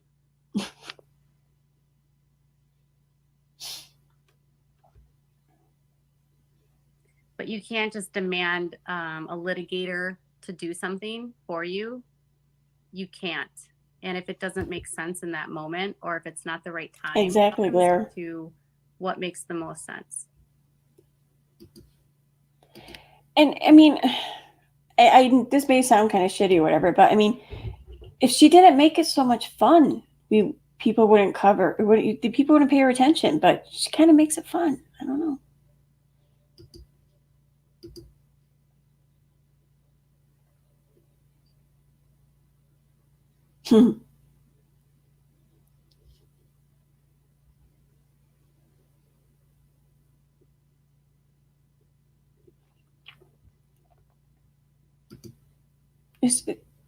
I asked if you guys understood litigation. That was the question. And I just wanted him to ask that privately.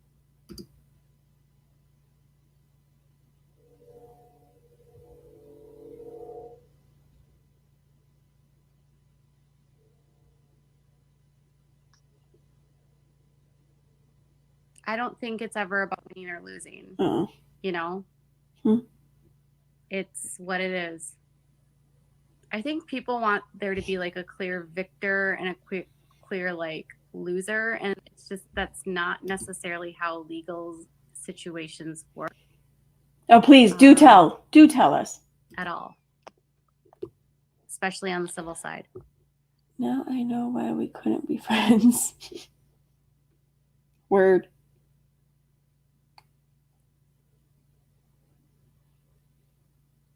But like, Hey, you know, Rachel. like, oh, I'm masked. Like the stuff in these declarations. Thank you, were Christy, just, for it the was just not super true. chat. Let me read that. Please do the KJ voice when you see this. Oh. Thank you for the super chat. Please do the KJ voice when you see this, like she does with her subs. I love that. Okay, anyways. Thank you, though, for real.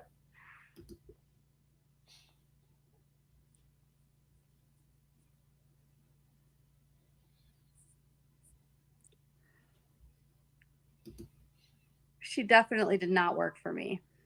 I'm like the only person I've ever paid as a subcontractor, or not even a contractor, just like an unpaid employee, because I don't have employees.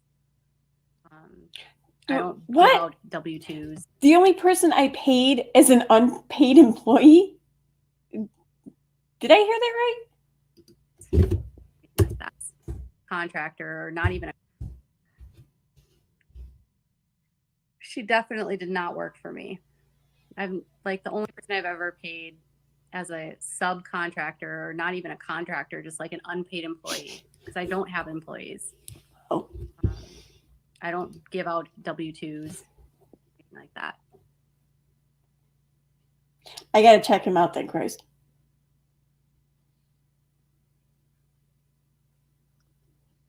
Yeah, Michael I don't know. Brown is my attorney, but I'm not discussing what's going to happen or doesn't happen.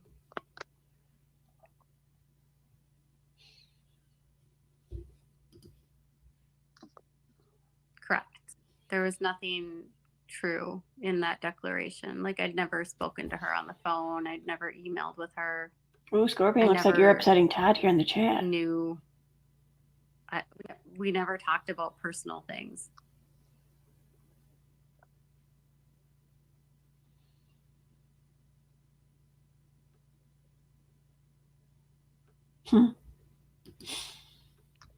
Yeah, that one was definitely not true either. I've never had interaction with her. That's actually not true. Michael Brown can represent me here. We would need to have a Minnesota litigator that can file the documents for us. So he will still be my attorney. It would cost too much to bring in a brand new attorney. Oh boy, I bet Brown's thrilled about that. Brown might even pay for the new attorney at this point.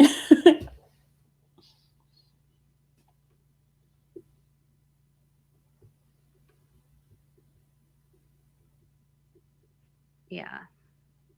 The Natalie one, we were able to prove that she altered a document. And the weird thing about the Natalie thing is that from a court perspective, everything to do with those declarations was done after that hearing.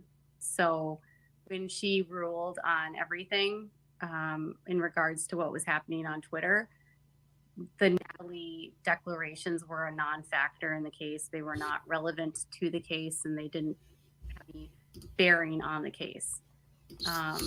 So then why is she trying to drop a story that they could prove this or that? I mean, I don't know. Issue with the hacking and nothing to do with what was the claims of the case. So that's when the FBI got involved, but that had nothing to do with the civil case. I hear you, Blair.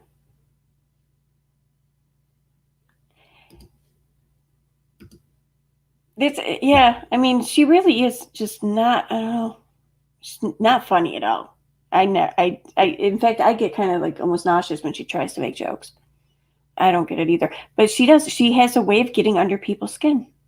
She's good at that. Not as good as me, but.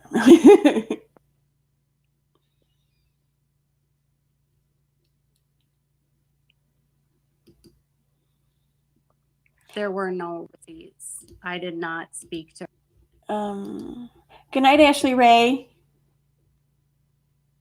Thanks for coming. Her and any of the communications. Oh yeah, thank you, Brett. Yeah, there. Suggested. I Visit the can't go Glare. over Check something, out his Jess. channel. Sorry.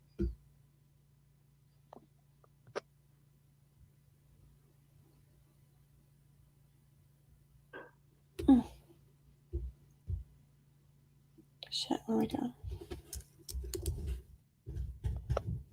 I didn't remove videos, so I don't know what you're talking about.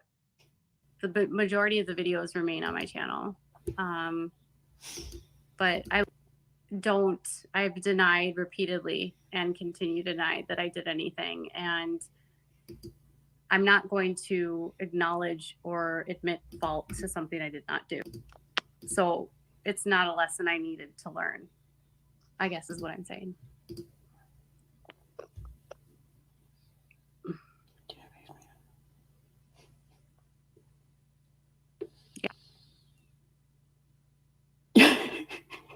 Yes, the receipts were altered.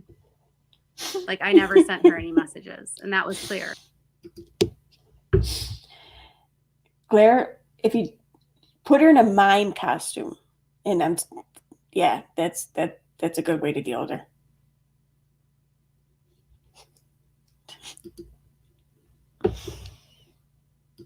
Clear. That's why it was closed and why the judge ruled that no further declarations from her would be allowed into the court. They were very clear about that. The judge said she would not allow any further declarations from that person into the court.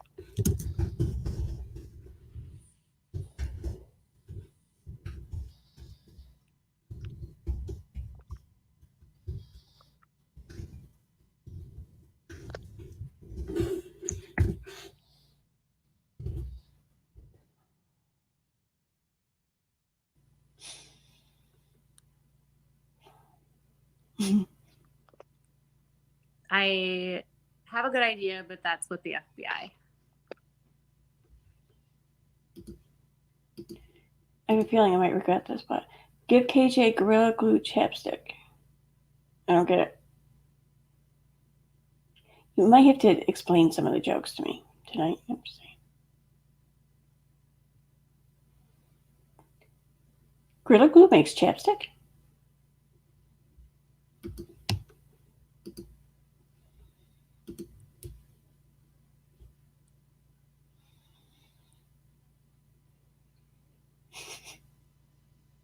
Oh, I get it. Okay. Okay, I'm going to go to bed. Thank you, Jennifer.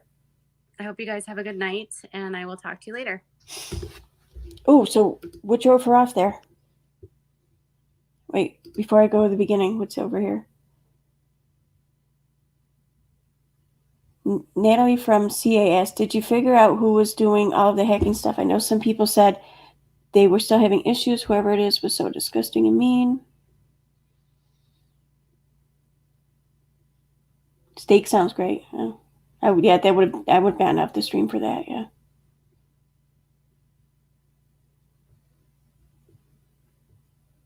Huh. Okay. Who not? All right. I'm gonna put it at the beginning. Hey guys, I'm sorry, I'm a few minutes late. I was actually having some issues with my garage door. I'm looking for my glasses because I'm going to be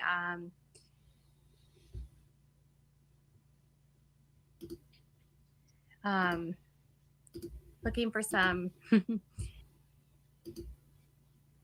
anyways, looking for my glasses because I'm going to be reading some questions, and I certainly appreciate people's opinions, but I'm going to do what I do.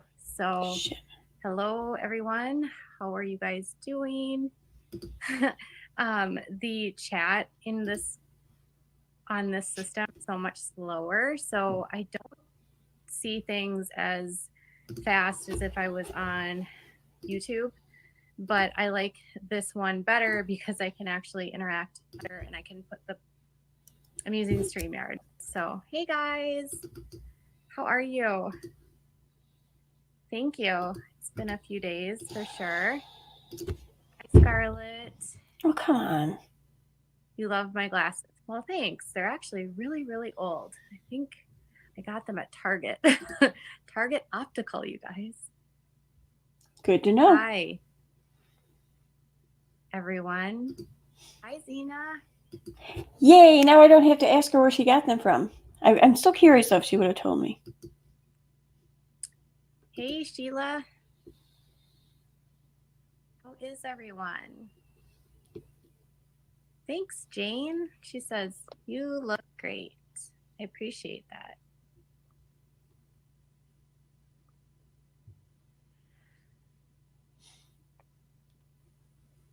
Hi, Trisha.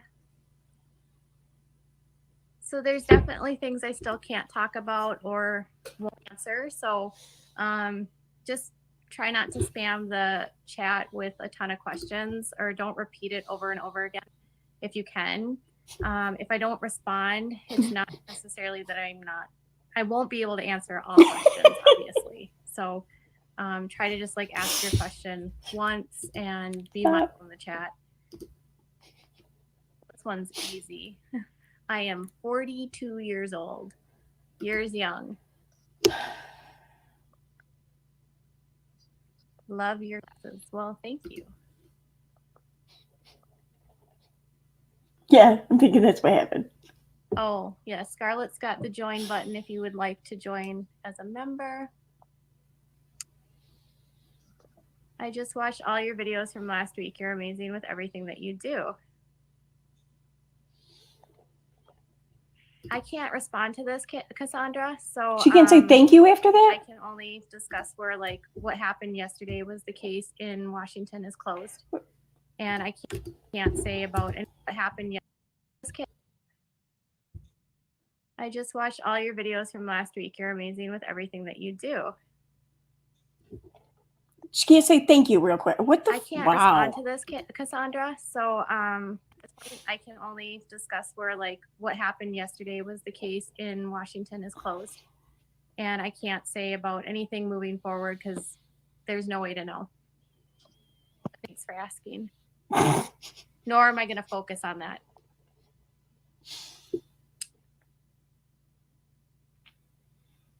Wait, police, did you do it while you were like maybe locked up in the room for 10 hours?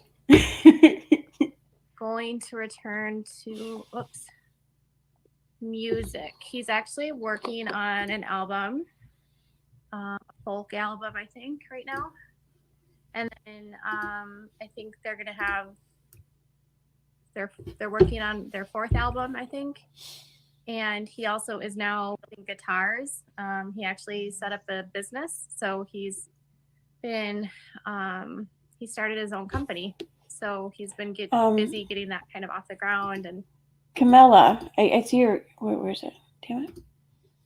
Sybil comes out later, but I'm not sure which one she is now. So, like, later on, does she, like, get really angry with people and shit? Is that what you're saying?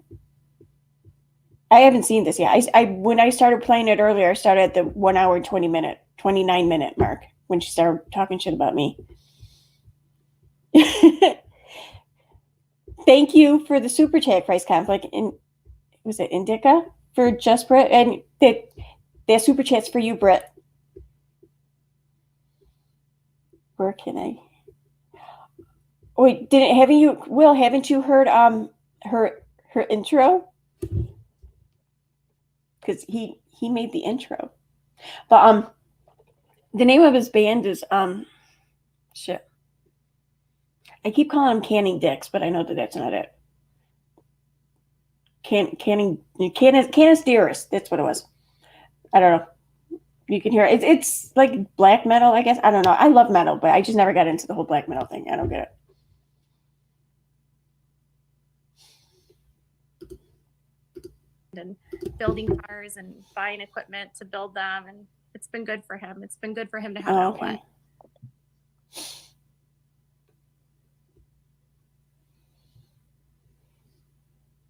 How is my son doing? He's okay. Today we had a good day. It was mellow. You guys, did you know that in first grade they learn math and they learn how to carry the 1? Do you remember math carrying the 1 in first grade? I don't remember carrying 1. Like, Where did you carry it double to? addition. I thought math in first grade was like basic addition, like 1 + 1, 2 + 2. But he's doing like 87 + 34. It's wild. I like canning dicks better too, yeah.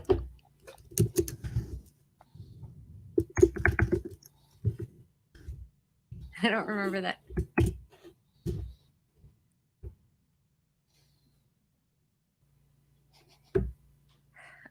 Have I ever been to the UK? I haven't. I have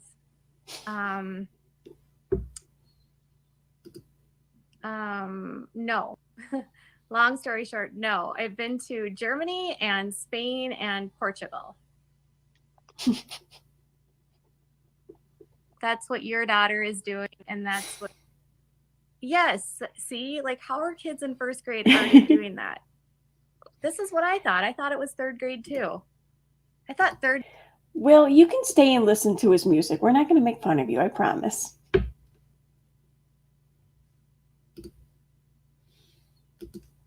What the hell? What did I just do? What the frig?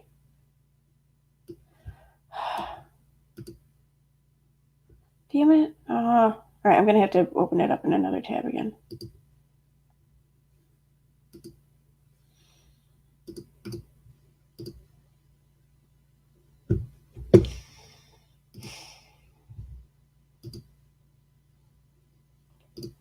Okay.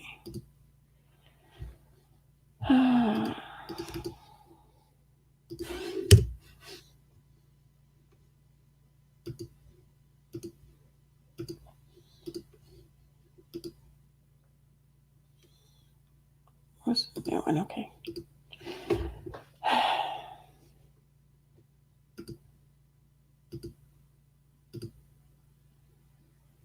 Oh, shoot. I don't know if I hit the volume.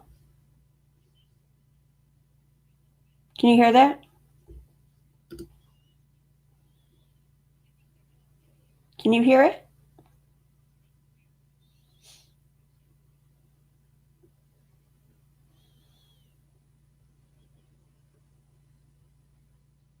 I'm guessing you can hear it? Nope. Okay. Damn it.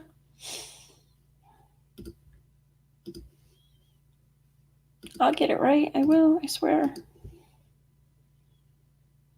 And I...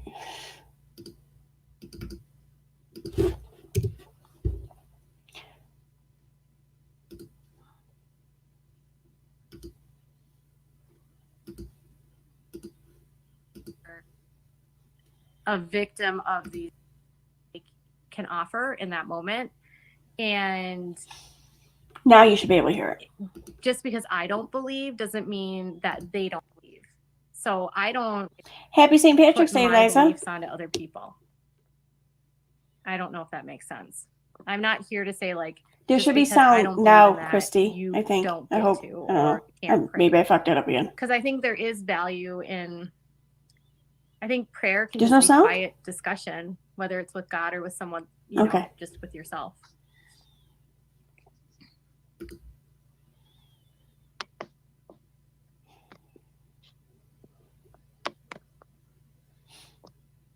I am proud of you. I know I couldn't cope with what you have gone through the last years. I need to learn to ignore. Ignoring is not easy, but it's necessary. Have I ever gone to a psychic? I don't think so. I went to an astrologist once, but I found it to be really, really cheesy, and I don't believe in mediums. That kind of goes against atheism.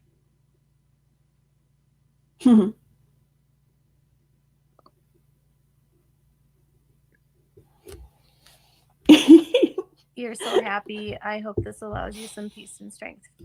It's been admirable. Well, I appreciate that. Make sure that you give this video a thumbs up. I want to make this channel less angry.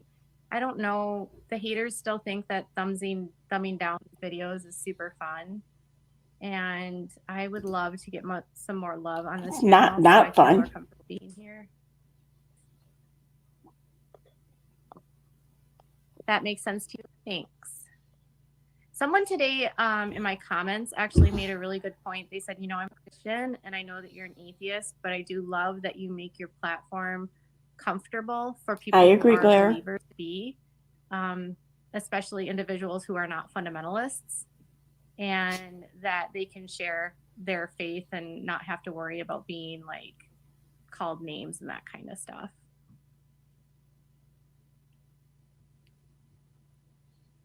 You love this channel. I don't love this channel because people love to thumbs down this video and they like to leave nasty comments, and it's just not fun for me. My other channel is awesome. I love the interactions over there. I love my audience over there. I love the content I'm making over there. It's so much fun.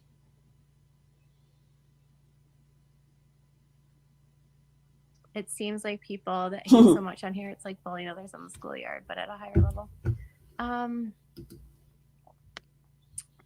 Maybe. I don't know. I feel like sometimes you just want to be angry on the internet. You know what I mean? It feels more inclusive when you say we can pray or send good vibes or do whatever you do. Yeah. I feel like everyone has their thing. So just because I used to be that atheist that was like, no, don't pray for me. That's stupid, you know, and I used to feel that way, especially when my early stages of theism as I was deconstructing my faith. But now I just try to be mindful of other people. And Wait, I who's shit? also understand that, like, there's a lot of people that question. So you guys are shit? Who's shit?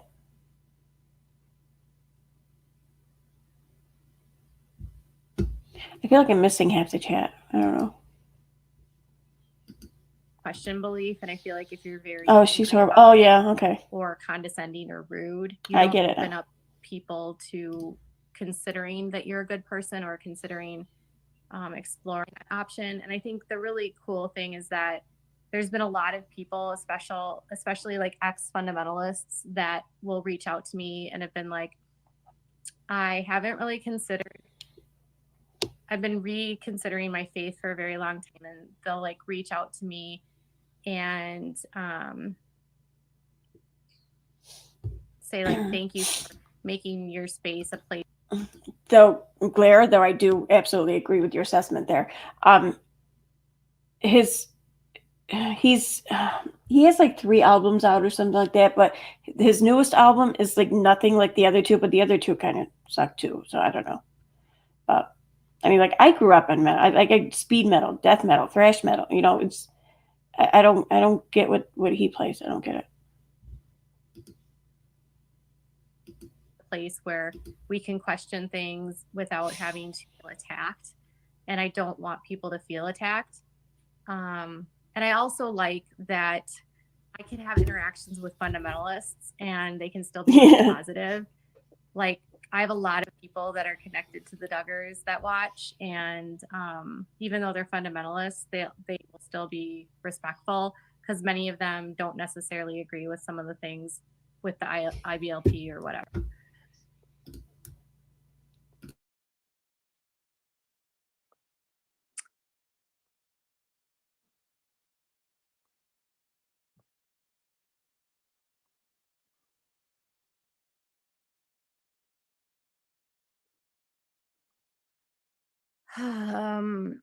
What was the question?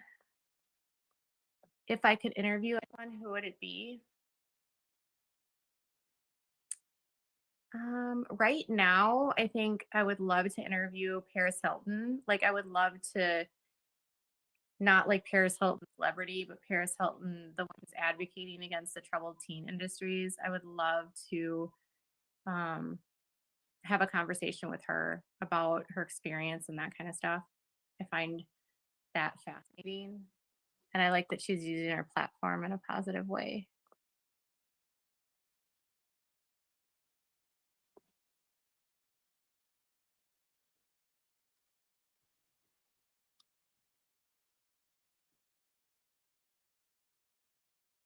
I would love to hear that interview.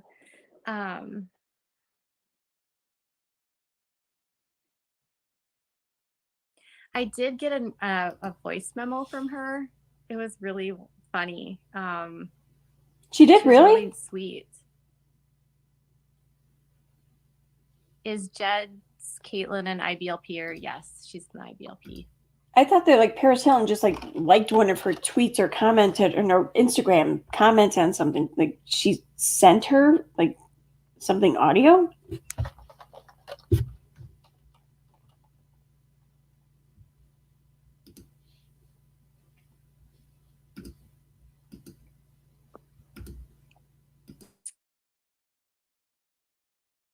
Brittany would be your number one interview.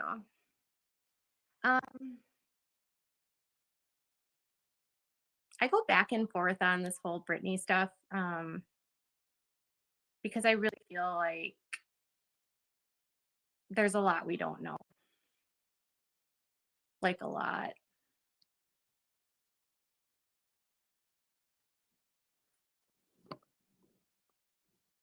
It's always so complicated when it comes to mental health.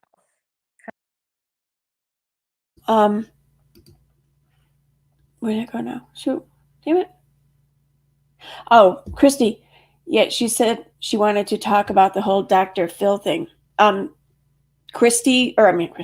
Katie said that Paris wanted to talk about the whole Dr. Phil thing. Because I tried finding if I could find like news articles or something at the time if Paris Hilton had been giving interviews and making like claims against Dr. Phil publicly, and I couldn't find anything.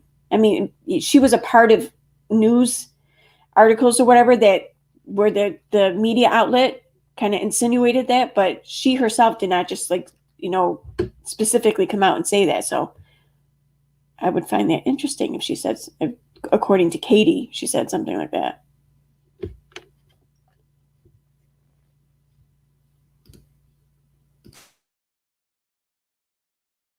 Because there's this layer of protection she has around her.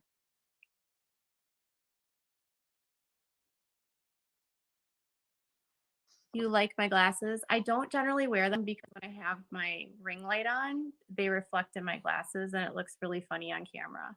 I wear them more often, but the reflection on with the ring light just looks really bad. But thank you. What do I know about Caitlin and her family? I don't know a ton. Her dad is a pilot and he has a flight school, and they do those. He also does like nonprofit angel. Okay, so real quick, my dog has to go out again, and I can't like just blow her up, otherwise she'll shit in the house. So, give me one. If you guys want me to just leave it as is, and I'll run. I mean, I'll let the video play, and I'll take her out, or leave it two if you think maybe it's getting late and I should just end the stream. So 1, keep the stream, let the dog out. 2, end the stream.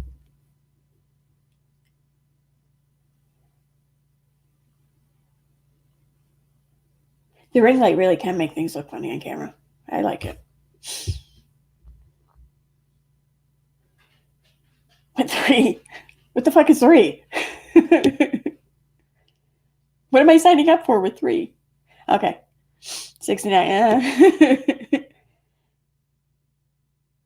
Okay. All right. So I'm going to keep this playing. Just so you know, I'm going to be stepping away. So I'm not going to hear you or see you or whatever for a few minutes, and I'm going to take her out. So I will be back. Stuff where he takes people that are ill.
to like hospitals and that kind of stuff. And they're in the Institute of Basic Life Principles. She only has one sibling.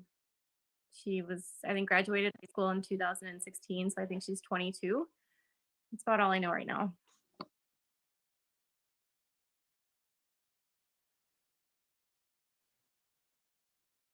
Where did I get the painting of the orange tree? I don't remember. I've had that for a really long time. Maybe like, I feel like it was like a store like Bath and Body Works or Bed Bath and Beyond. I feel like it was like a home store that I found it at.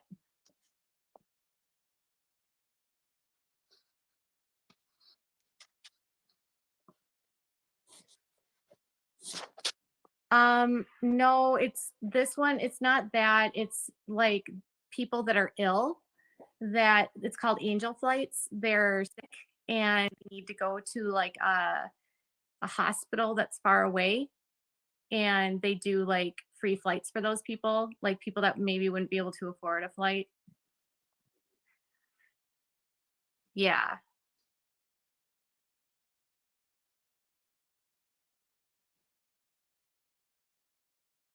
Is there anything I can tell us about her? I don't know anything about her. I said on Twitter tonight, and I'll say it again, that I've never had a conversation with this person. I did one interaction on my Instagram. That was it. I've never spoken to her. I've never talked to her. I've never had a FaceTime with her. I've never emailed with her. I've never, nothing. I don't FaceTime with my subscribers or in general with people that I don't know. And I also don't really open up with people I don't know. So I know there's a lot of claims that are made that she knows me and we're friends, but that's simply not true. So that's really all I can say is that I don't know her. And if she's claiming that she knows me and we're friends, that's not true. I know that she's made a lot of claims that I'm like things that I've said about my son and that, and none of that is true because I've never had a conversation with her.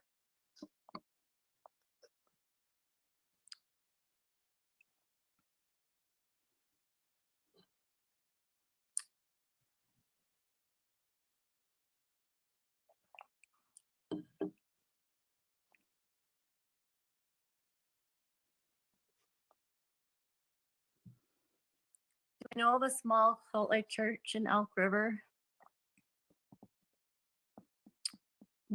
Is it called? The Crossing? Is that the one, Cena? Or the Cross or something? I know there's one where there was concern that they were like luring in young kids and like sort of separating them from the family.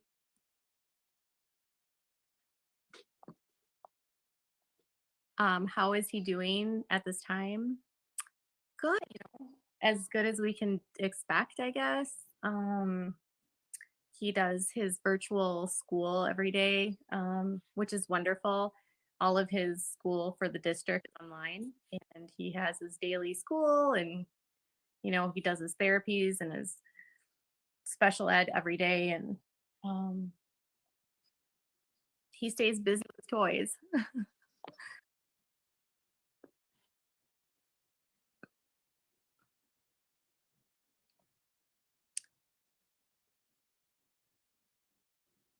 I mean, I think for anyone it's hard. I really want him to be able to play, and I know he misses his friends. Like he'll say that sometime, like I miss my friends. But he has class every day with his friends, so he can, with his microphone say hi and that kind of stuff.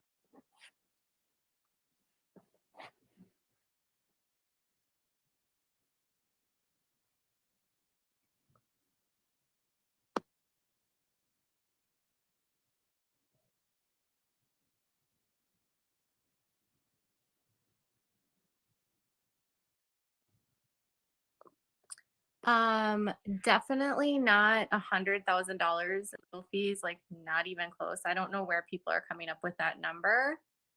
And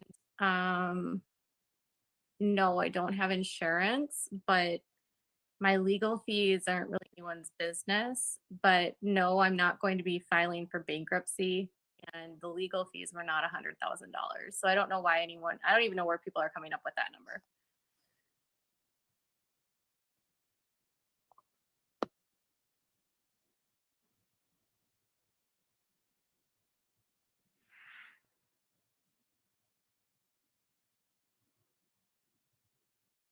That's such a weird question. I don't know why people care. I think people think I'm going to go broke, but that's simply not true.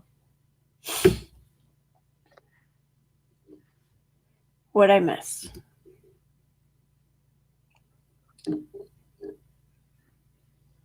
I don't feel like even if I answer these questions, people believe me, though. You know what I mean?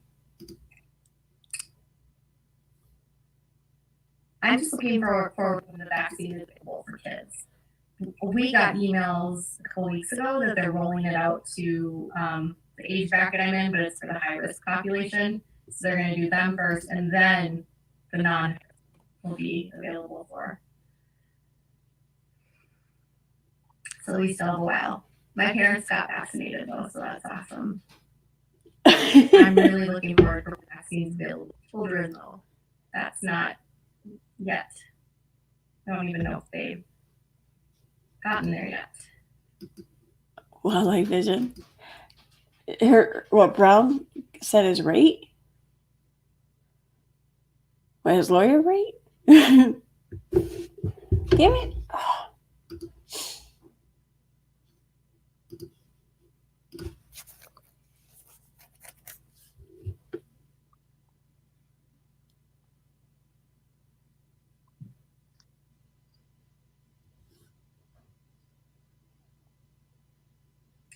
I don't know what's going on with the school. He's doing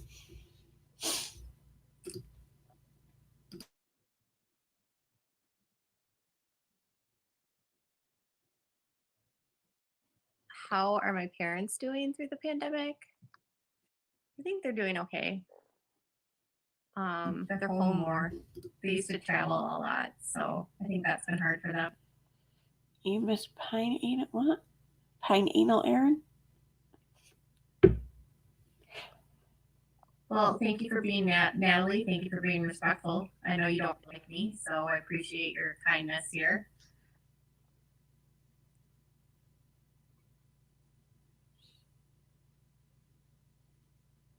I can't really answer this question, and I don't really know. Oh, okay. And right now, I'm just focusing on yesterday was a good day, and I'm not going to answer any questions about my legal team or anything like that. So I think my lawyer is awesome, and I really liked him. I still like him. And a good steady voice and a good steady, like, he's just been. You know, you have a good lawyer when they keep you calm. I should just say that.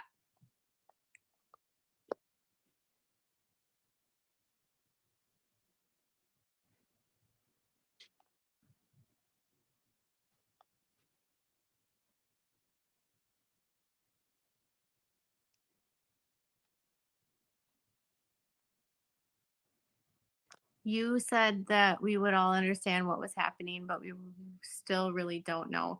Yeah, I really can't say. I mean, all I can tell you is that yesterday, when they dismissed everything, well, one thing I would like to clear up is that the judge did not dismiss this case because they didn't want to deal with us. The case was dismissed not for any other reason than they didn't meet the burden of proving that they had jurisdiction over me in that state because my company was not targeting Washington. They couldn't prove that I had made contact with people in the state through like soliciting business that was in relation to their claims.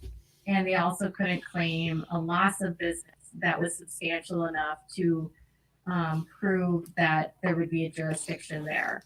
So it came down to legal reasons why it was actually dismissed. And the declarations that were all filed, the judge basically said had nothing to do with the claims that they're bringing forth and did not prove jurisdiction either. So basically all the stuff that was filed from all these different parties was dismissed and not proven to be really relevant at all, which is what I knew the whole time. And I know that was confusing people. People were like in the audience watching all these videos saying, this doesn't make sense. And it didn't make sense. And Exactly. She knew it the whole time. She just needed the rest of the court to catch up to her thinking, right?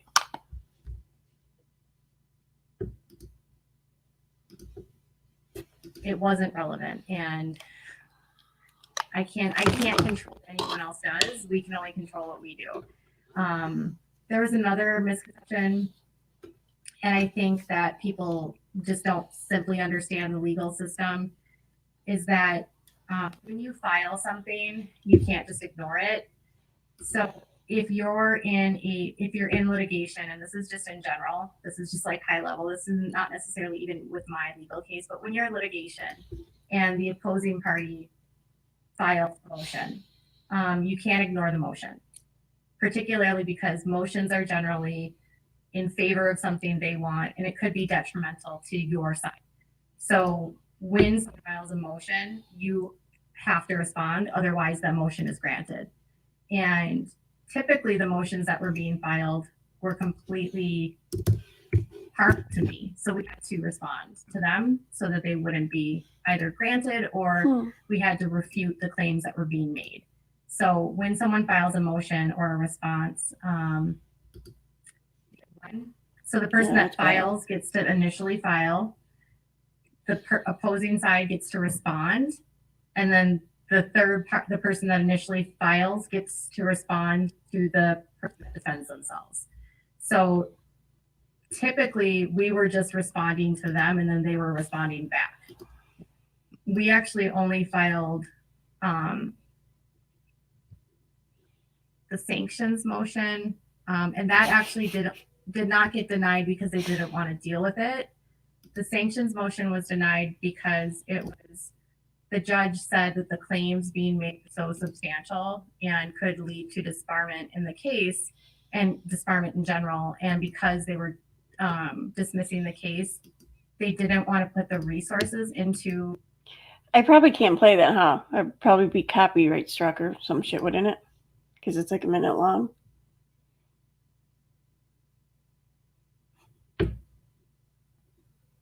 God, I used to love that movie. Oh my God.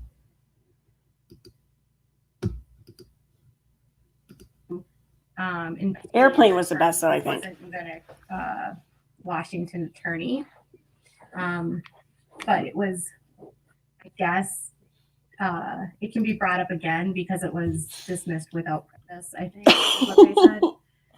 Oh my God. But anyways, you can't ignore a motion and you have to respond. And then when people file you timestamped it? Okay. And they bring something up, you have to respond. So I hope that makes sense.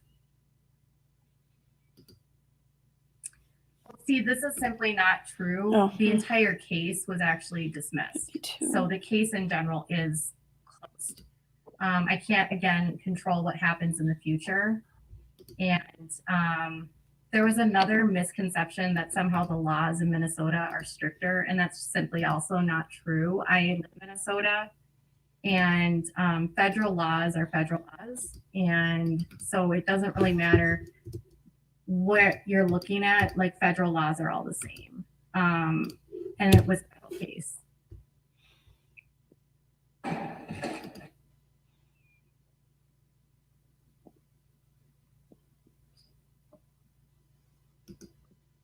I think all. Okay. I'm not muted, right? Okay. I'm gonna stop this for a second. I'm gonna share something else real quick.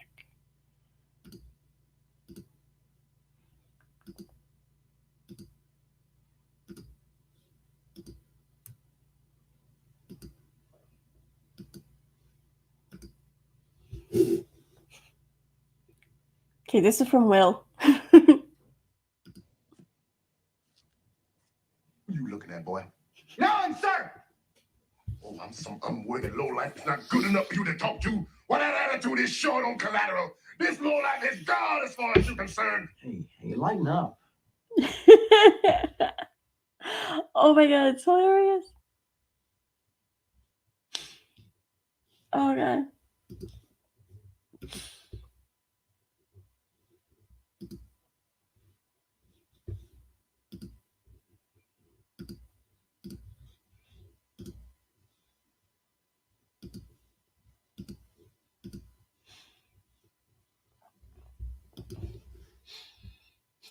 Yeah, that's I see it. I see it.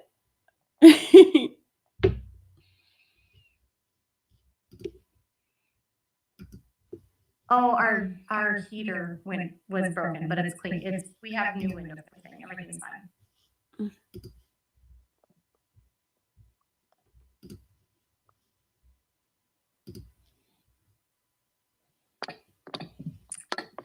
I can't really so all of the declarations that were parts of this have all been, the judge ruled yesterday that they, I think she said give the totality of everything, even if what was said was true, it did not matter because it was not relevant to anything that any of the claims that they were making, nor relevant to the jurisdictional issue.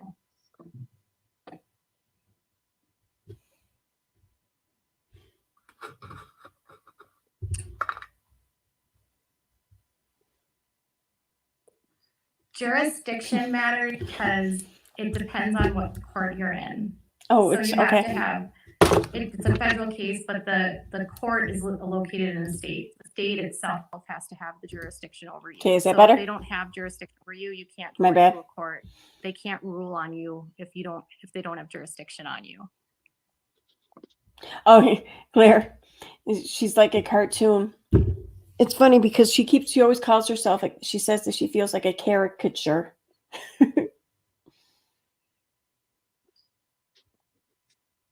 Correct. And we don't Yeah, you know can't unsee again it. in the future what will happen. So that's all I'll say about that. But the case that just happened, that's closed. Everything that happened in that case is closed. Can't control what happens in the future. I can't state what I know or don't know in that regard because that is actually being investigated by the FBI.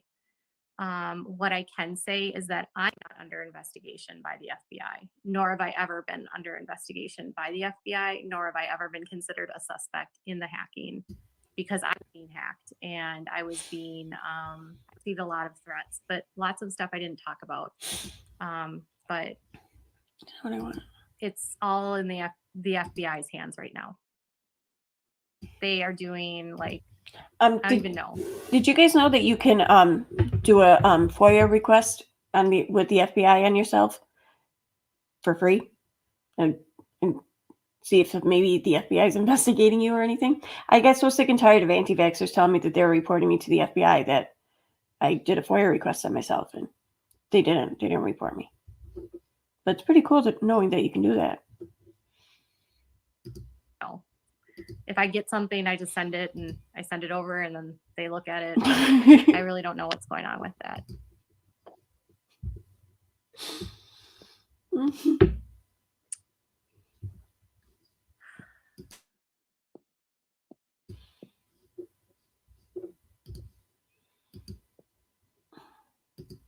Why do I keep missing the pause button? Where'd that go? Oh, you're welcome, Medusa. Thank you for taking the time for these late night streams, Aaron. I enjoy listening to you. Thank you. I'm not doing very good with the viewpoints tonight, though. Sorry. But thank you.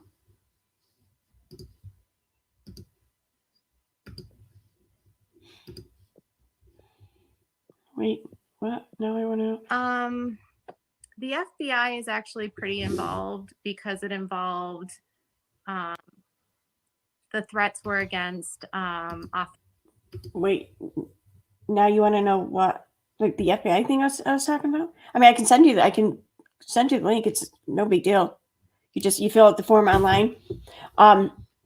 If you were to find yourself in an investigation with the FBI, the results of your FOIA request, the first 100 pages are free. After that, they charge you. But I mean, you're not going to have pages really unless you're into some really fucked up shit. Please do a reactive video. Oh, I already have a few ideas for.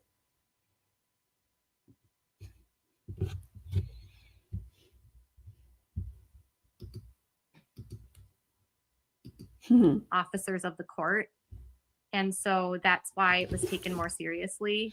If it was just like you or me, but threats were going out against people that were officers of the federal court case. That's actually why the FBI got involved, was because of the threats against officers of the court. Bye, Cherry. Thanks for coming. It's nice to see you. Hashtag bye.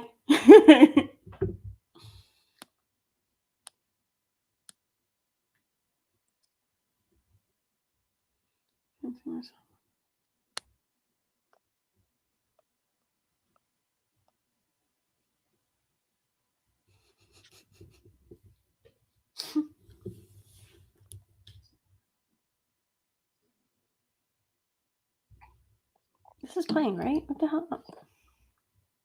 Weird. Yeah, I hope so. There's so much misinformation. Like, I'm under investigation, I'm going to jail. Those were like never real things. Like, I was never under investigation. There was no perjury charges. I didn't perjure myself, nor was it ever brought to the court's attention that I perjured myself. All declarations were to the best of my knowledge at the time. And if you find new information, then you do a new declaration and offer that. But it's not like there was never any perjury. There was never any like destruction of evidence. Like, I was never under any sort of investigation, and there was never any threat of me going to jail. It's a civil case. And I think that was another big misconception going on at the time. Like, this was not a criminal case.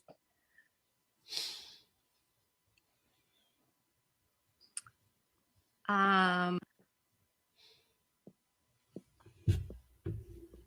far are we into this?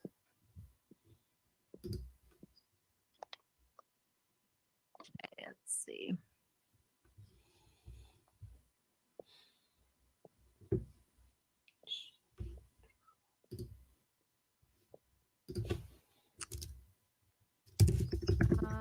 I can still use my current attorney, and I would just hire a litigator here in Minnesota that would serve as just the Minnesota attorney that can file on behalf.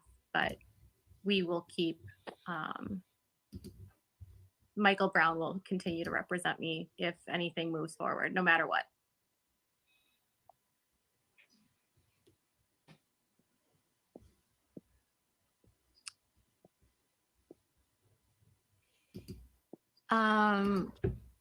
There was like, people thought I was going to go to jail for perjury or destruction of evidence or that kind of stuff. But in a civil case, typically it's like you might get charged with sanctions, like having to pay penalties, that kind of stuff. But they're not criminal charges in a civil case. So there was all of this suggestion that crimes were being committed, but they weren't like penalized with jail. There was never a threat of going to jail. That's why I think people were so confused, like, why are you so confident? And I'm like, because I know I'm not going to jail. That was just like, all the stuff that was happening out there was just noise. It didn't help that, there was people using their positions as lawyers, suggesting things or, saying things. And I think the hardest thing for me in all of this was the disparagement of my attorney. I was very disappointed in how brutal some people were about him. He's a very good guy. I like him a lot. Aaron does not typically handle these types of cases. He doesn't do a lot of litigation. He's a business attorney. So if it were to be in Minnesota, Aaron would not be the litigating attorney. No, he doesn't have time for litigation. He does business law. And YouTube videos. He does YouTube videos. The problem is people wanted views and attention to stir the pot. Maybe. The frustrating part was that even if I tried to correct things, people were so angry that they didn't want to hear it. It didn't matter to them. So even if I were to say like, this information is not correct, it did not matter.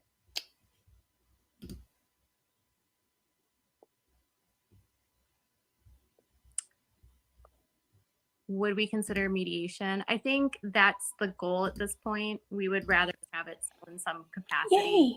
I don't think we want this to continue. And I think that's always the goal. And I don't have any negative things to say necessarily about anyone involved in the case.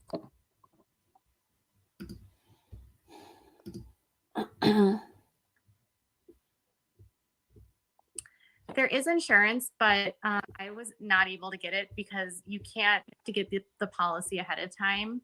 And when you are a blogger, it's extremely hard to find anyone that will insure you because of the risk of defamation. There are policies out there. It's just not easy to obtain. So we paid out of pocket.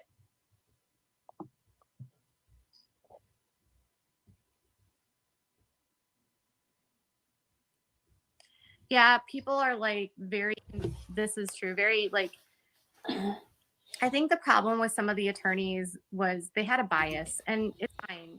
It's okay if you have a bias. Just be honest with your audience that you have a bias. And, you know, when you're favoring one side, and for me, my opinion was a lot of people favored the other side was because there was a larger audience that supported that side. There's not as much money that could be made on my side because I.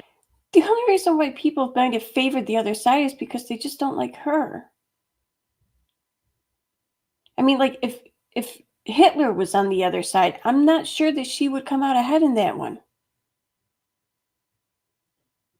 Because I had a much smaller platform. So I think people saw that there was more people that wanted to believe that side than my side. And so from an audience perspective, there was more money to be made and more views if you did not support me. That's kind of how it felt to me, and that's kind of how it was.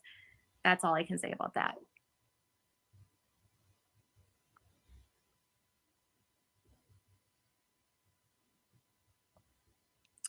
I have never threatened to sue Natalie, and nearly all the screenshots that were in that declaration were falsified. Yeah, exactly, Like, John. I She might never lose to had Hitler. any conversations with her. I never emailed her. I never emailed people involved with her. I never talked to her. Even the Instagram images were even altered, and that was our response. Oh, we cool. showed evidence that she altered those.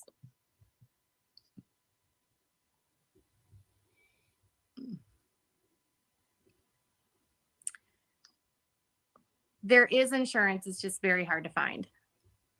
My insurance company that does our house could not do it.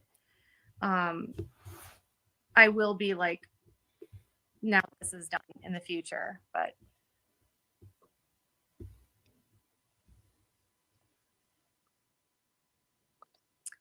discovery isn't good for really anyone because it opens up both parties. It makes both parties information accessible. So in any sort of case like that, you have to be able to show the damages that were made.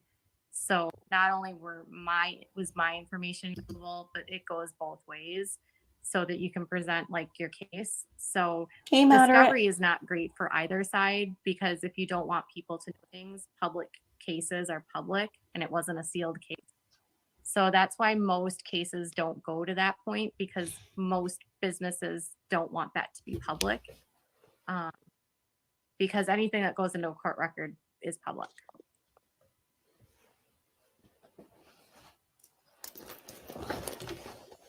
I have never sent a card to her. I've never talked to her. I've had one interaction with her on Instagram. My chipstick, damn it. It's not actually liability insurance. It's a completely different insurance. Hey, without any balls. Oh wait, did I pause? Wait, okay, good. Quote from KJ's Facebook in the. Let me put that up there.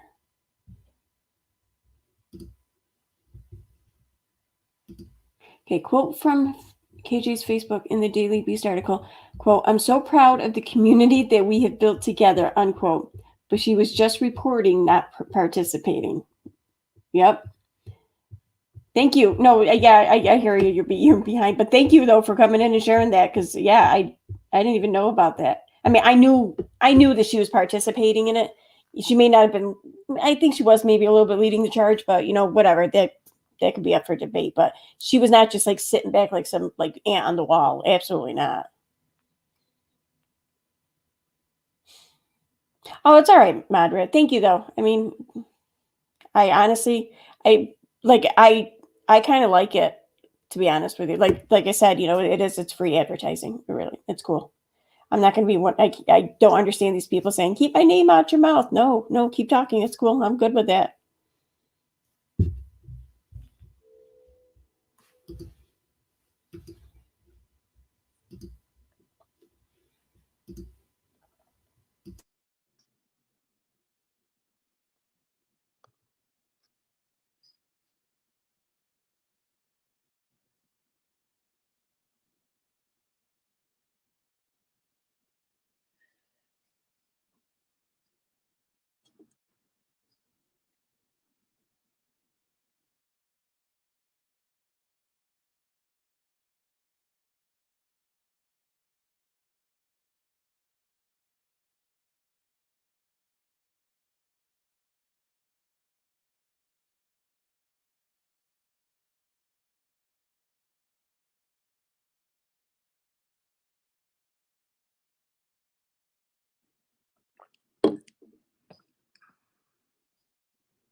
I actually don't cover the case anymore. It actually has been stalled for a really long time because of COVID. But that case is actually very cases of like wire fraud and bank fraud and that kind of stuff. Those are hard to win for the defendant. Like the IRS and the federal government, when they bring those kinds of charges against you, 99% or 90%, some percent convictions.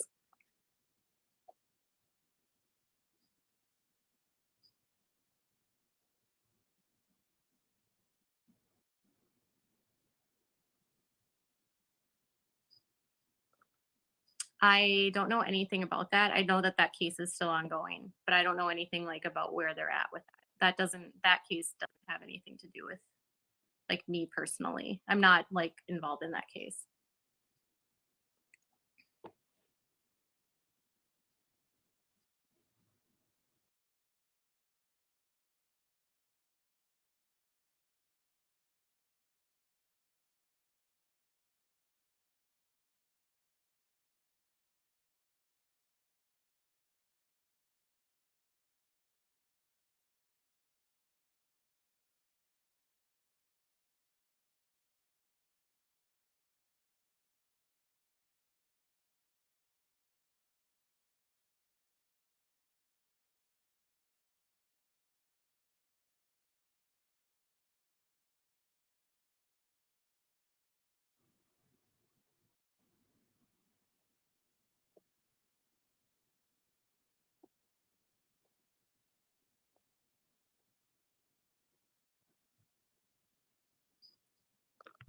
Oh, come on. Why do I keep doing this?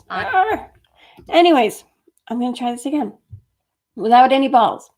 Excerpts from KJ's articles quoted in the Daily Beast. We feel confident that our intervention did have an impact on the mother and the infant surviving childbirth. Our work is not done, and we will continue. And I was saying before I realized I was stupidly muted again, do you have any idea how much of these things would be gone forever if it hadn't been for you? Like, seriously, saving these, screenshotting them, document. I mean, so much of the shit that she has said and done would just be gone somewhere forever. You're awesome. Honestly, I've really moved away from that kind of content on my channel in general. And I feel like that sounded bitchy when I just said that. I don't mean it to be bitchy. I mean it. You really are awesome. Thank you. I'm not really focused on a lot of YouTube stuff as a whole. Kind of like my little bubble. I do a lot of fundy stuff, Duggar stuff.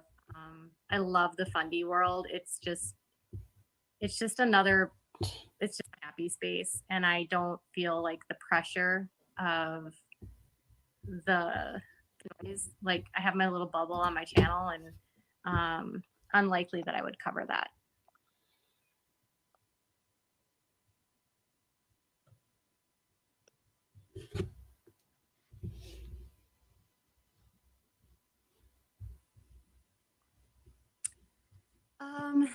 I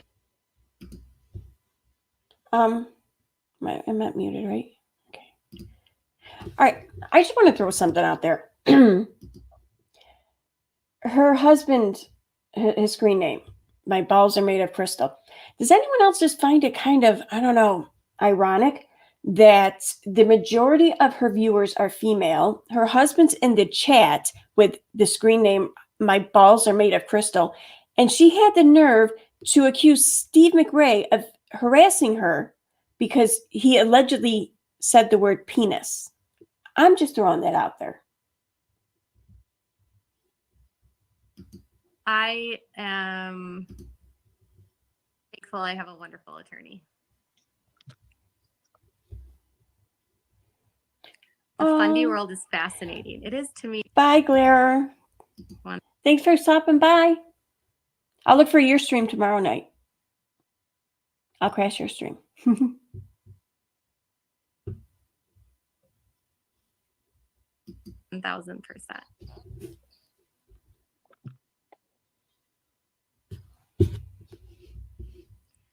The stuff with some of the stuff, I felt like it didn't matter when I said this, people didn't believe me.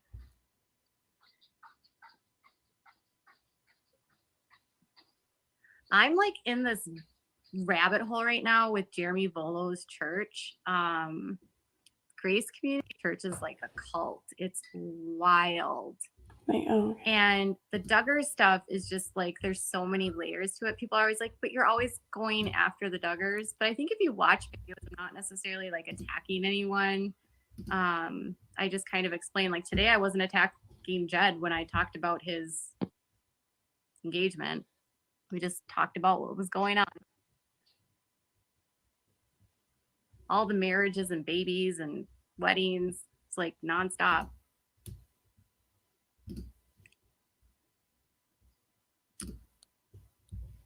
Someone said sister wives or Duggar, and I don't know, man.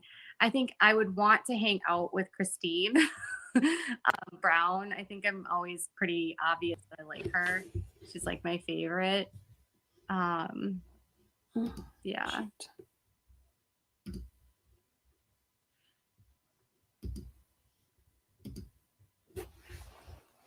Yeah, Jeremy's church is ridiculous. Like, it's super patriarchal. Like, they don't allow women, and it's all men in leadership, and women cannot do anything. And they're super against gay people and like LGBT and transgender people. Like, they're obsessed with like the transgender people in general. Like, they're obsessed. It is so weird, like why they're obsessing about this one thing.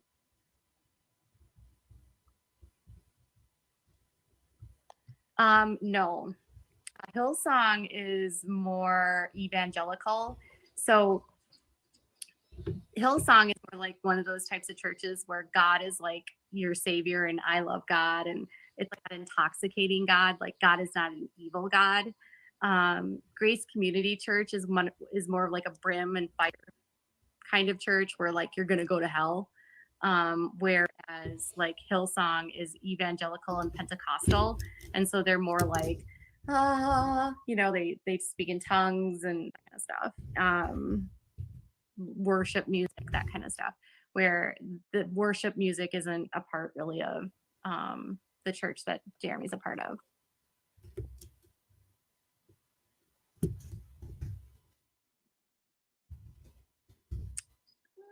I've never watched Grey's Anatomy. Never. So I can't talk about Grey's Anatomy. I know.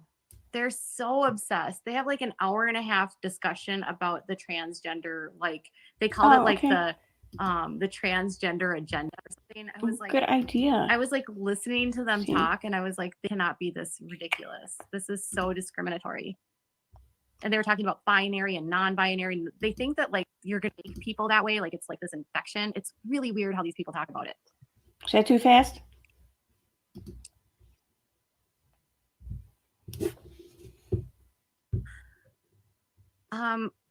I don't think so. I've actually spoken to people that know the Browns, and them staying has literally nothing to do with the show. There's a lot of people that say that they're only there for the show, and Thank you very much for chiming in. Like I said, I forgot all about her saying that and everything. Like I knew that was true because I remember and I remember like hearing about it and everything, but I didn't know that she had said that like on her own social media and stuff. So thank you so much for sharing that without any balls.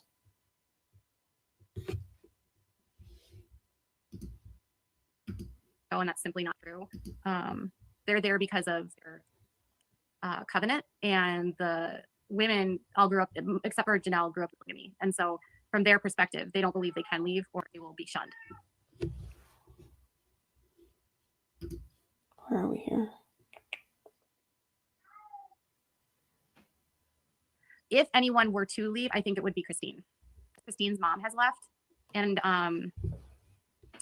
so is her house. So Christine has several family members that are not in polygamy anymore. Mary's mom is still in polygamy, so she would be very unlikely to leave. And Janelle won't leave. Robin won't leave either. They all say that, but theoretically they won't leave. If they do, I mean, it's great. We would love them to leave because it's a brainwashing that happens to them. If I could pick one daughter to interview other than Jill, who would it be?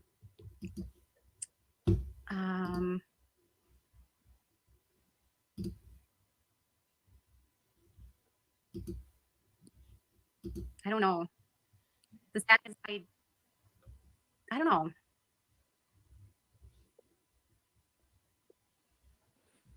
Maybe Jana. Like Jana. Probably Jana. I don't have your sock. So all reality TV is scripted to point. So absolutely nothing you're seeing with the Duggars or the Sister Wives is organically happening. I think Katie took your sock. They're set up scenes, you know, so you know that the cameras, they don't have camera crews in there. Like in the old days when they did reality television, they just had cameras set up all over the house and the crews didn't have to be there and it just covered and caught raw footage. But the way that reality television is done now, crews come in for a set period of time and they film a set schedule. And so you have to think of this in the context of nothing organically is happening because you, one, know that you're on film and you're being asked questions by the producers. They're asking you and putting you into situations. It's not like an organically happening day. So everything is scripted to a point. There are no scripted lines, but there are scripted scenes. Or in the event that like this is what you're going to talk about, producers might guide conversations. They also don't have any choice of how it's edited. So they can take and pull conversations and piece them all together to create a narrative that may or may not have actually happened. And so no, reality TV is not real. And I think when people really grasp that idea, they start to realize that what they're seeing is fictional. And so that's why Derek and Jill always say like the Duggars that you see on TV is a fictional version of the family. That's not the family in real life.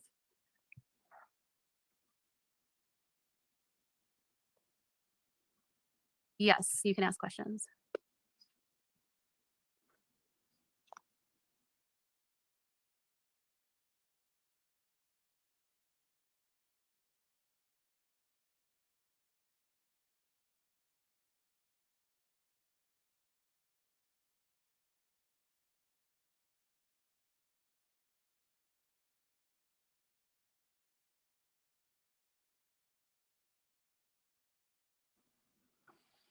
Yeah, I can't answer any questions about why anyone did anything. I only know my part. And we didn't bring anyone into this, just so you know, like we did not bring others into the situation.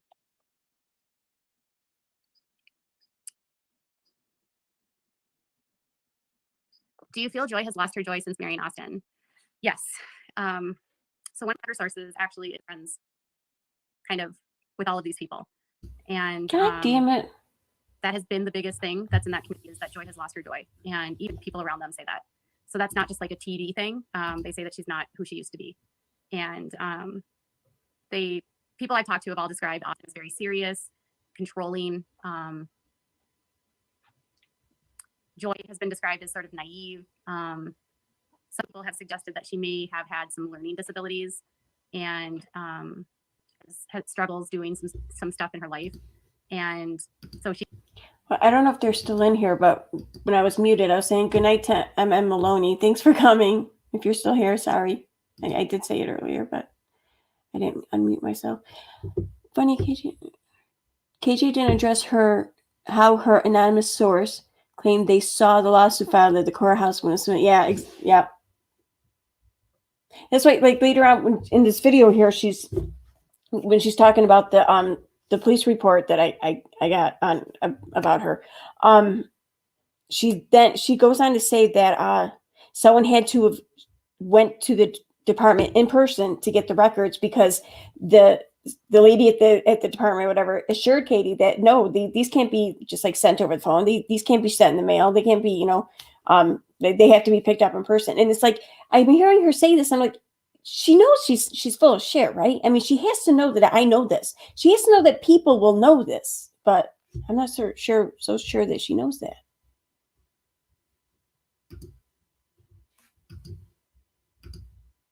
So she can be easily manipulated, I guess. That's kind of how it's been described to me. She's nice, but has changed quite a bit. Like the people I talked to have said like her relationship with Carlin's not necessarily been beneficial because Carlin in the fundamentalist circles, the Bates and the Duggars are considered stuck up. You have to think of it in this context. They're not well respected by their peers because their peers look at them as being sellouts, and their peers also look at them as being hypocrites because they're not actually adhering to a lot of the fundamentalist rules anymore.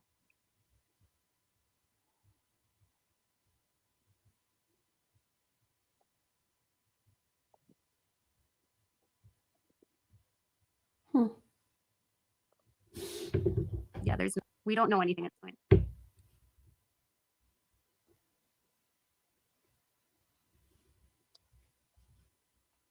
Who wears the pants? You or Todd?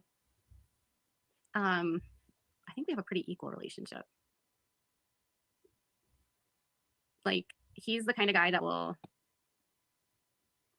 I don't know. We have a very balanced relationship right now.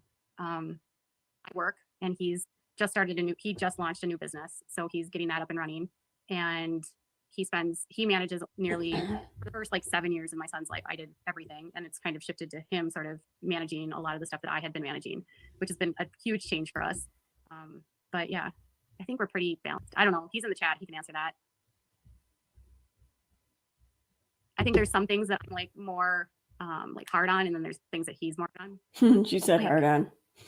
I'm more of a disciplinarian with my son in terms of like be firm, and then he's more like, I don't think that there's anything about getting ways. We actually very rarely have like disagreements. He wears shorts. I don't know. My husband would probably say that we have a very similar approach to life. So, and we live on a schedule, and everything is very scheduled in our house because of our son having autism. We've just learned to have predictability. So every day we know what our schedule is. Like tonight it was his night to put my son to bed, and tomorrow will be my night. And so we have our responsibilities on those days. And our son understands what our responsibilities are on those nights. So we share things 50% on everything.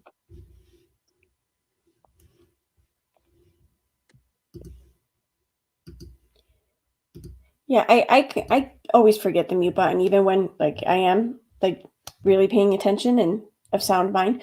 But yeah, tonight I just can't remember it for shit. But thank you though, John. And Jespera has been doing a great job too at babysitting me tonight.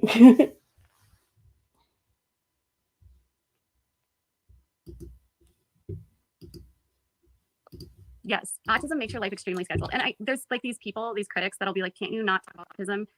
I think when you have a child on the spectrum, your life kind of revolves around the autism life. It's not intentional. It's just that's your life. We have schedules and we have routines, and our routines are the same, and that's how our life is. Yeah, it's very balanced. Routine is everything in my show. Like if it comes out of routine, like the biggest thing that we do is time. We have to like, once he learned how to tell the time, it's helped us because we can be like, okay, you have until X amount of time. But he is so rigid in his thinking that like he has slept in the last 3 days. So because of the time change, he has slept later than normal, and he has cried about that. Like he does not like sleeping in. Is it just me? Does anyone else get like really bothered by her using the word rigid to describe her son? I don't know. Maybe it could just be me nitpicking. I get that. And it probably is, but I don't know. It's still just I feel like I'm missing something. Because he's supposed to get up in his mind at 6:30 in the morning. He didn't like that he was waking up at 7. Yes, all children like routines, particularly with autism, though. It's their rigid, fixed thinking that the routine builds around. We work on transitions all the time, but you can't like be afraid that someone has rigid thinking, because rigid thinking is a part of autism. That would be like saying that I want something more for what he can do. You know, rigidity is an aspect of autism. So you can't hope for something that, you know, they can become better and more flexible, but it's a part of the disability.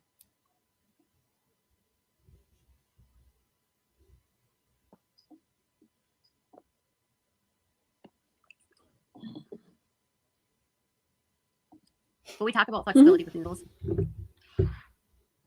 Oh wow.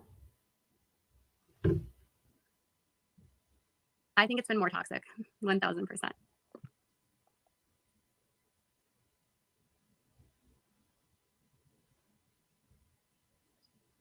Brady from My 5 Wives.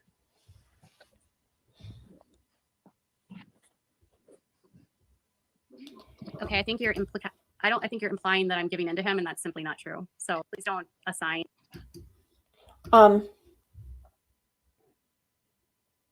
Where'd it go? Shoot.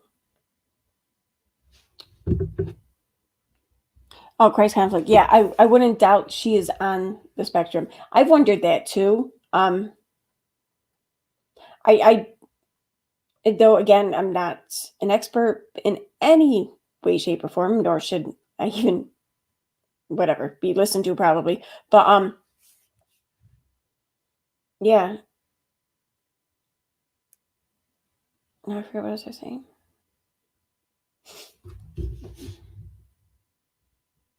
Oh yeah, that's right. I question though whether I'm not sure that it would be like on the spectrum or autism or whatever with her. I mean, there's definitely. I'm picking up on something too. Like, and I think you are too. I'm just not sure if that's it. But again, I don't know much about this. So.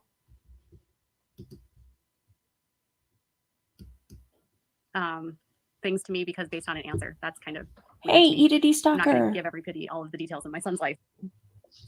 And I'm not going to share all the details of what we do with him on a daily basis. So don't assume that you know what's going on in my life, I guess.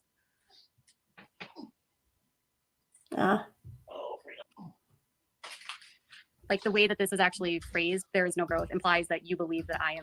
Yet the entire extent of my like education or experience with actual like human behavioral sciences is bartending. So, which you do learn a lot from bartending, though, I have to say.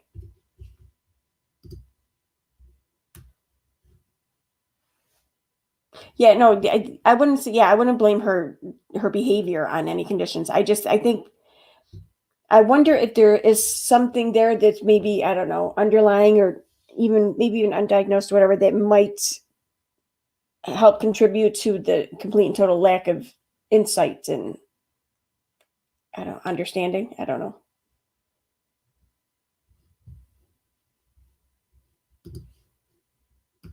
I am simply like doing nothing for him. Yeah, maybe. Tia, maybe. We prepare him for change as much as we can. And we work with flexibility. That's a huge part of his special education.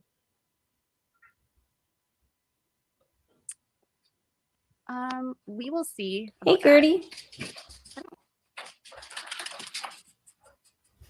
I'm hot.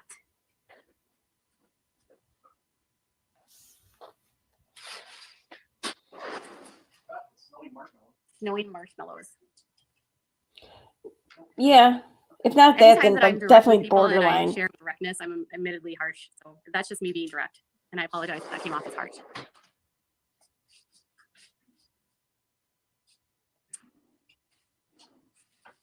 Mhm. So my son has difficulties with noise, and so if he has someone that's on my door and it's very cold out and it's loud noises and they're talking and they're asking mommy and daddy, you know, he can understand things and he understands what questions are being asked, and he gets worried. He gets worried about things, and he gets worried about mommy and daddy going away or mommy and daddy getting in trouble, and you have cops that. So, where'd it go? Tia says, this is when it changes. Listen to Todd, and she mutes and turns camera off. Cops at your house, and you know, he hears questions and it scares him and it confuses him, and he gets upset when there's voices, and he's literally screaming and yelling while they were there. Like tears, screaming because of the noise, because of the voices, because our door was open. We've had CPS in our home, and that was scary for him because, you know, they have to talk to him about if mommy and daddy hurt him. You know, like, put your shoes in a child situation that like has zero, you know, knows that that's not true. Then it scares him thinking that they're going to do something to him.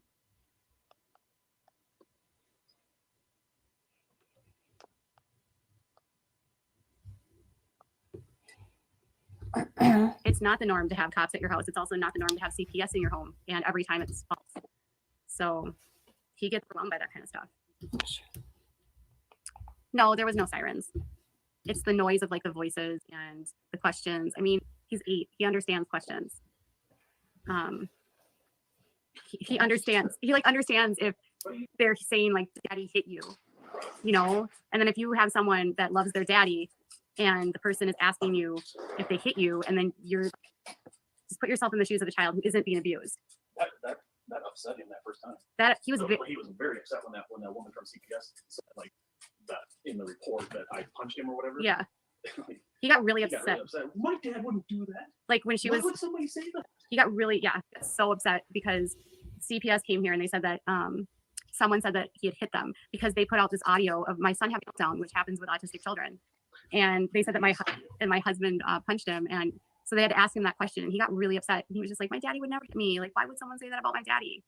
I'm just some lame YouTuber. I'm not an audiologist, but I'm gonna release a video with enhanced audio. Todd, please, please.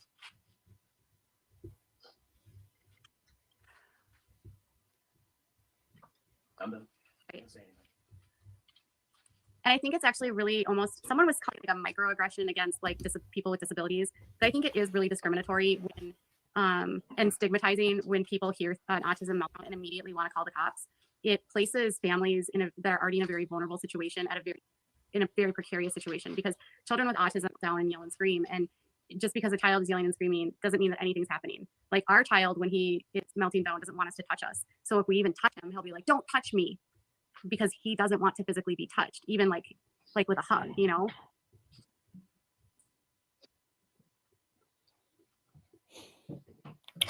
He loves his daddy, loves his daddy so much.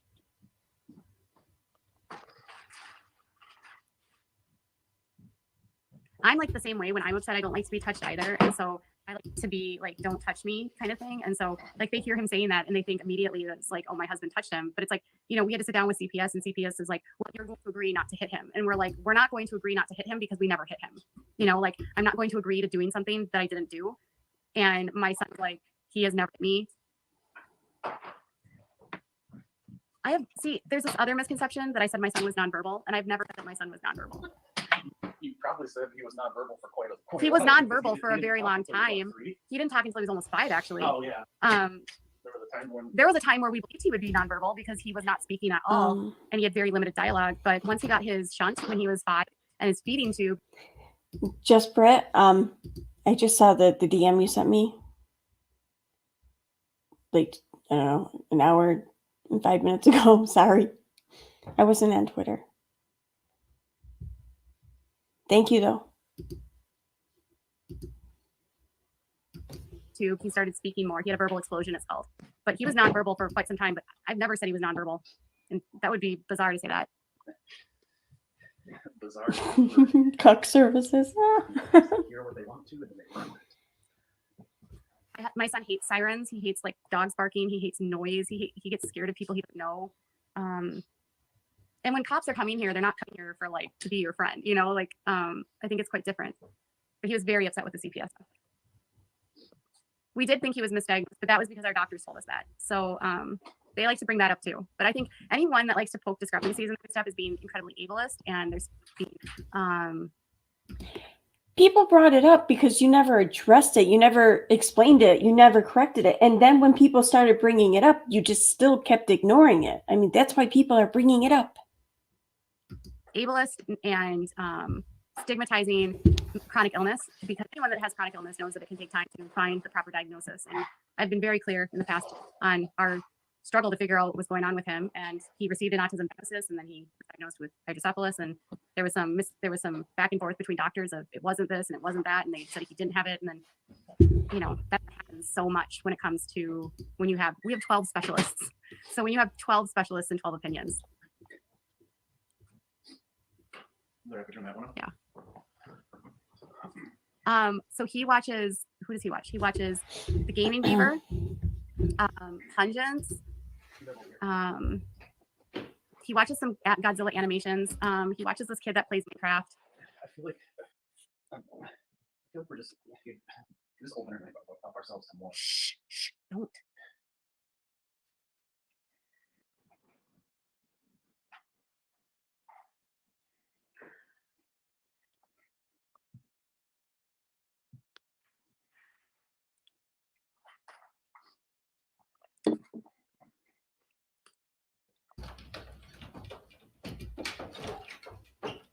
All different opinions just means you have a lot of opinions.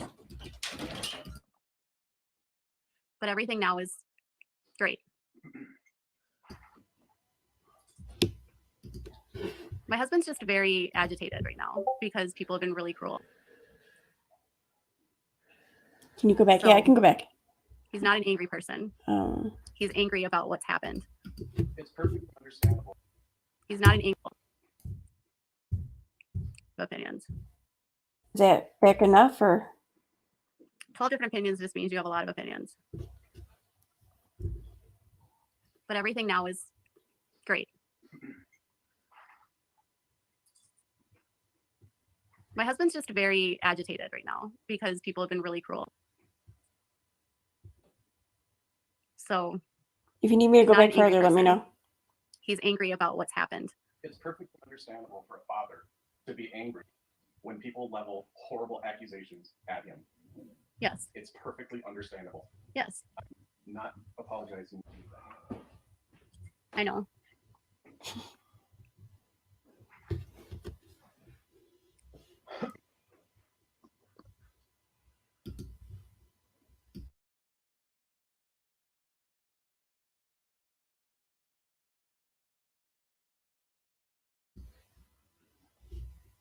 Oh, here's where she. Okay. You're welcome.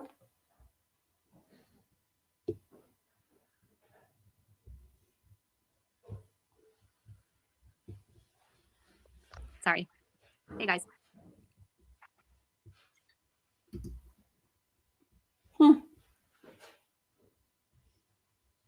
It's been a very stressful time, and I think in general, you just have to remember that what we've gone through the last several months has been very stressful, and it's put our family into a very considerable, unfortunate position. I just put the mic on mute just for a second.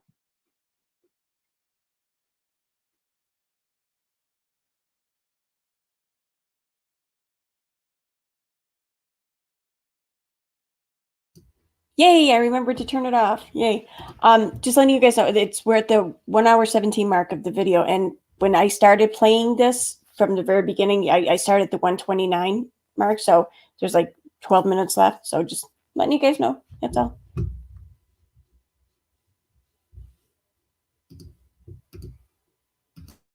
It's very stressful.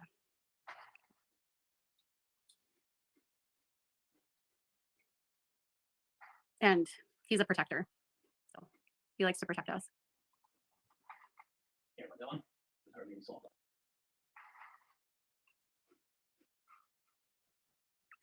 I rarely discuss him. And if you are going to have opinions about me answering questions, you can kindly leave my chat.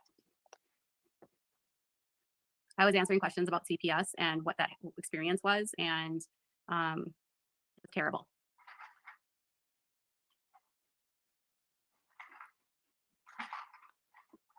I do not believe in karma. You can't have the front ones, but you can have that one. I'm no longer answering questions about my son. So we're going to move on, and you can continue to ask me questions. Please do not ask me any more questions about my son.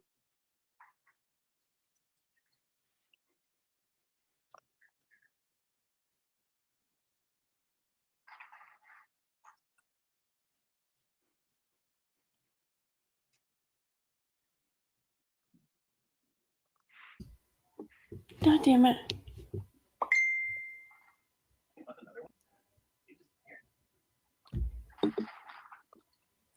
You don't believe in karma either.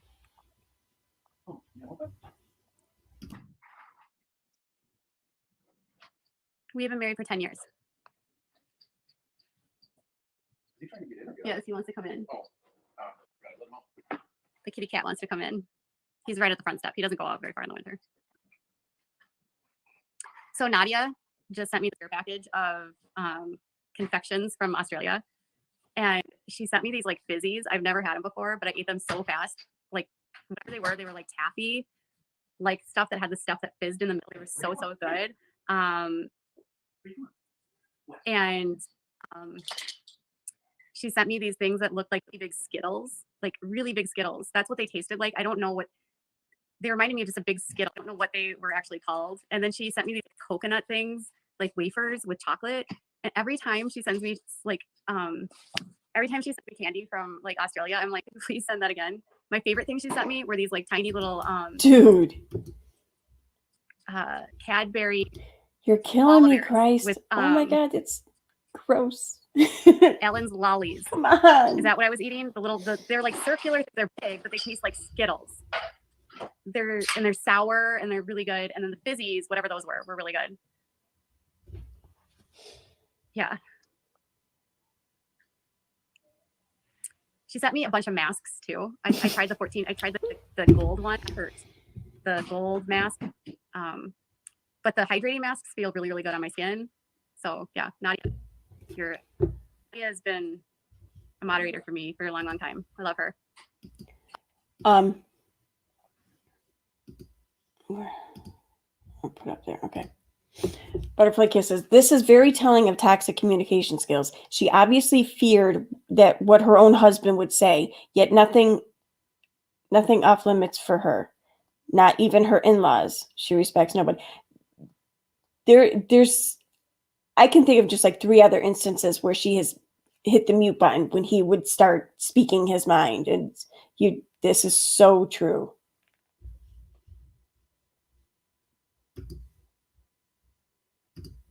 Oh, and Nadia, my son loved this, so thank you so much. He wanted me to actually tell you that. He was very, very excited about the backpack because it had a really cool dinosaur on it, he said. He said, now I have a Godzilla backpack in the Jurassic World. Yeah, he's like, now I have a Godzilla backpack and a Jurassic World backpack.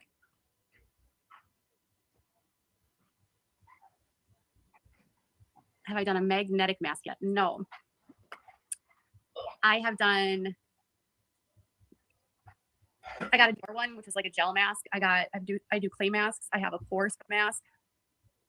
I've been doing a lot of pore scrub masks because I have a lot of blackheads on my nose. Those have been game changers. Like I can finally get those out of my nose. I know Easter candy is coming out. I love the Cadbury mini eggs. Are my favorite. Now he's gonna need a different backpack every day. He loves the backpack. It's still sitting on the table. I had cereal for dinner.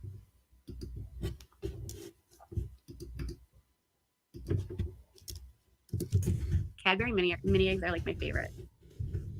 I'm dangerous with those. Like I will get a bag and I'll eat the whole bag. It's bad. A crystal mask. She sent me these hydrating masks, which were really good. Lately I've just been doing like clay masks to get my pores clean, just from all the makeup I wear. You know, the funniest thing was that today I was on Twitter and someone was like, I didn't even know who she was until this lawsuit. And then I saw who she was and then I started watching her and I actually liked her funny content. And I was like, oh.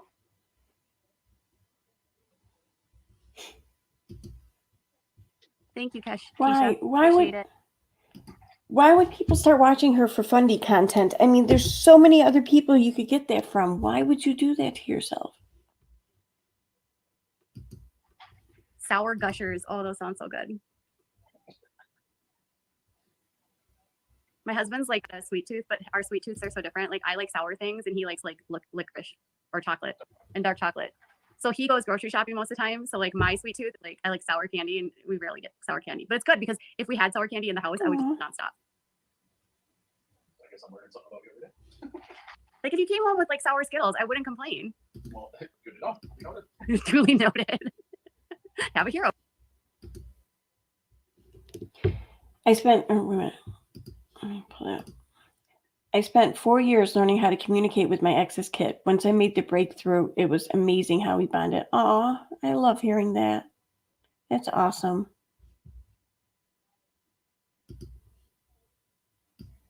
Heroes. I know, I'm a fan of licorice. Although, for some reason, refrigerated licorice is like a thing. Oh man, I love putting licorice in the My husband loves refrigerated licorice, and I actually think it's kind of good. You know how My mom I liked that too. How? When I was still at Tech, Yeah. I would buy a bag of Twizzlers and keep it in my truck. Yeah. Van. Yeah. And like when it was really cold outside, Yeah. they'd be in the van and they'd get really cold. Yeah. And I was like, That's pretty good. Red licorice. And yes, dark chocolate Hershey Kisses are my favorite. Oh my gosh, round gummy things loaded with nerds on the outside. I love nerds. I love sour Skittles. I love chewy sour things. Nerds are so good. That's what I'm saying. Those fizz things that Nadia sent, I wish we had those here. It was like sort of like a Laffy Taffy that was sour. And on the inside, it was like that stuff that's like in Pop Rocks, you know, or just like fizzes in your mouth. If I'm gonna have licorice, I like the pull licorice, you know, the pull and peel licorice. That's my favorite kind of licorice. Yes, I love Sour Patch Kids, except I don't like all the flavors of Sour Patch Kids. Like sour Skittles are so good. You suddenly feel the urge to cut you. Nerd bites. That's funny.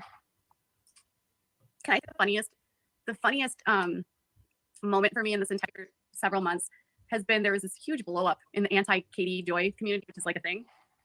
And when I literally had the audacity to like speak out and say like I didn't agree with people doxing or harassing or whatever, like they got mad at me and they said I was inserting myself into something that had nothing to do with me when their whole content is about me. It was Now I know what she was talking about. She was accusing me of saying she was getting upset. Okay, that's not what happened at all. I noticed, and I wasn't the only one. Like a lot of people noticed how she hadn't been talking about any of us or whatever, and no one really in the community was really paying her any attention until she made that video. We're just like, looks like someone's been kind of feeling left out here. Someone wants attention or something. No one got mad. Oh my God, I can't stand her. It was the most like gaslighting experience of my life where they were like, that's just dripping. yeah, like you don't get to talk about what we're doing because it's about you, but all of their content is about me. So I guess that was like the irony was so thick in all of that. And I also noticed that in so much of the content that was made about me, it was obviously profitable. And so there was a reason why it was being made. But then also like Who's arguing? nothing I could say mattered. Yeah. Like you can't say anything. This isn't about you, but you're all fighting. And the reason why you're fighting is about me. So it's just not about me. Oh, so silly.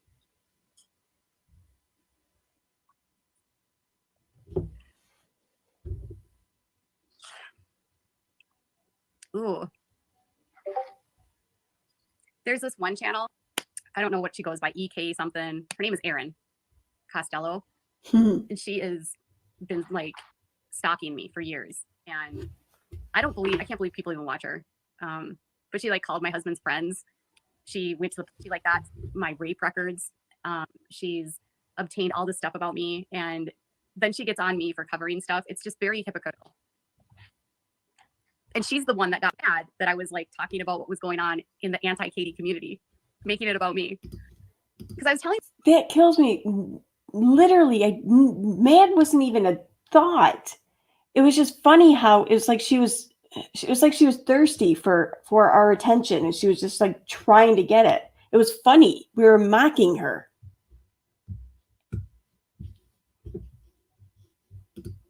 telling these people not to interact with some of these people, and they're like, "You're making it all about yourself."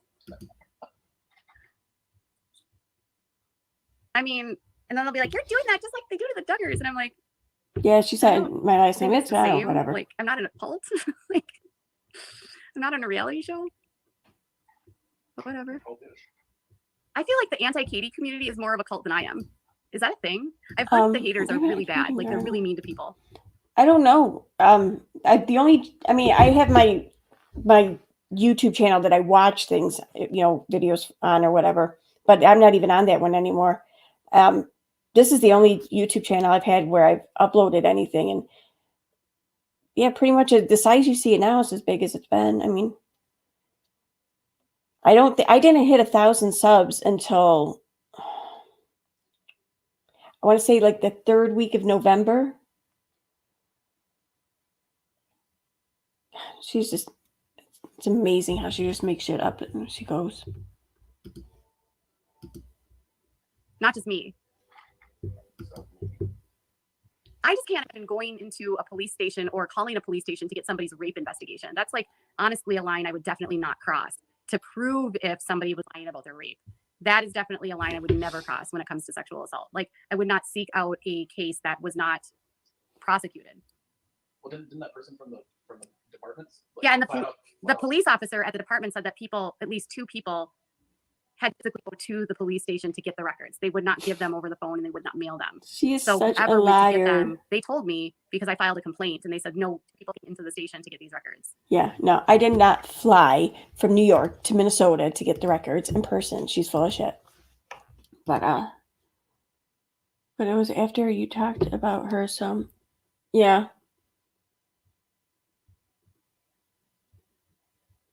I don't know. She gets weird, I think, with all kinds of people.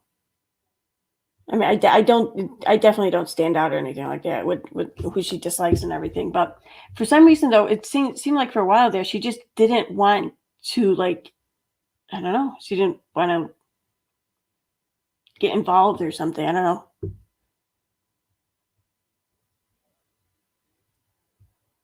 Oh, yeah, it's absolutely moderate. Opinion, simply asking someone to not use the term explaining its rude and accurate. Whoa, what happened? What did I miss?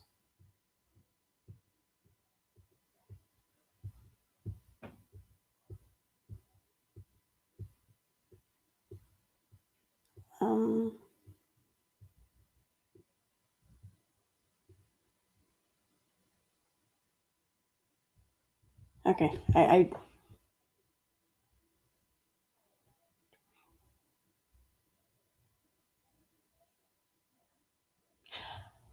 I'm gonna leave this one alone. It just seems, I don't know. I think maybe just some comments might have. I mean, I know I'm tired right now, and I reach all kinds of crazy wrong. I will say I know without any balls pretty well, and I have a hard time picturing her really attacking anyone.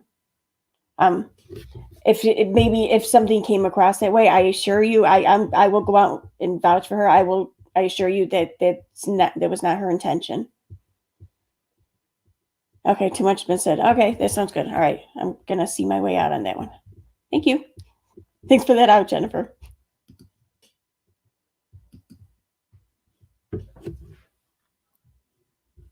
That's like next level.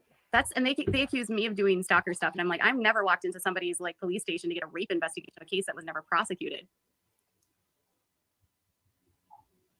Yeah, that's what I was thinking, Brett. I think you're right. You're the horrible one. They also didn't believe that we got death threats. And so she took it upon herself to email and call my husband's friend to verify. Someone who's not a public figure, by the way, who's just a business owner, to find out if I did. All right, I shared the email. I didn't know such thing. I did not try to verify anything. I didn't even like demand like a response. Oh gosh, and I just want to say yet again, I'm going to say it. I don't care. I just because I see her really start trying to sad fish with this narrative here.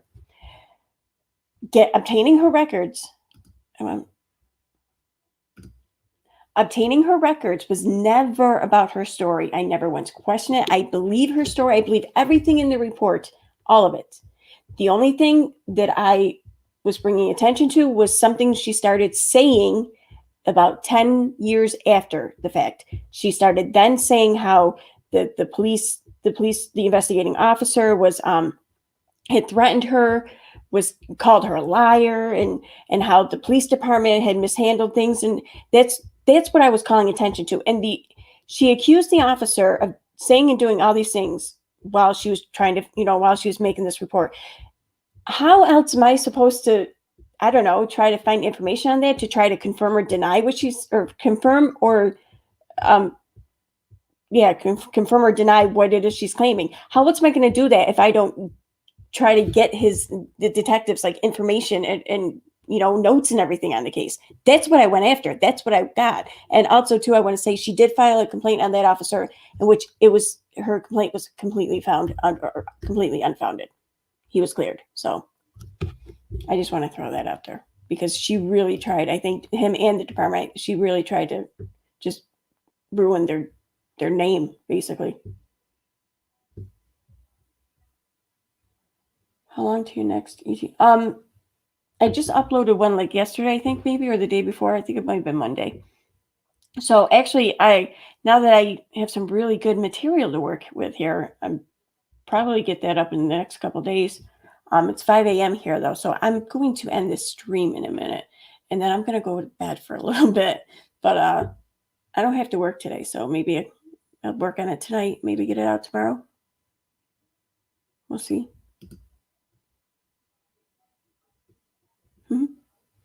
I can't believe though that it's like 5 a.m. and there's like over 200 people in here. That's crazy. The fact she doxed a whole family and their businesses over someone who was not even charged, let alone convicted. Yeah, exactly. I mean, I take no issue with her naming the person who she accuses. I take no issue with that, but yet the family and the businesses and all that, and just dragging all these other people into it, that's just not right. Just now got to where you saw my comments about quotes and awesome. You act as if you could put too many. Oh, well, no, I don't know. I sometimes wonder that. Like, I wonder, like, if I'm putting out too many vids and like people are gonna get sick of them. But I don't try to like control that at all. I mean, but sometimes they take a while to make. I think I have a better system down though now.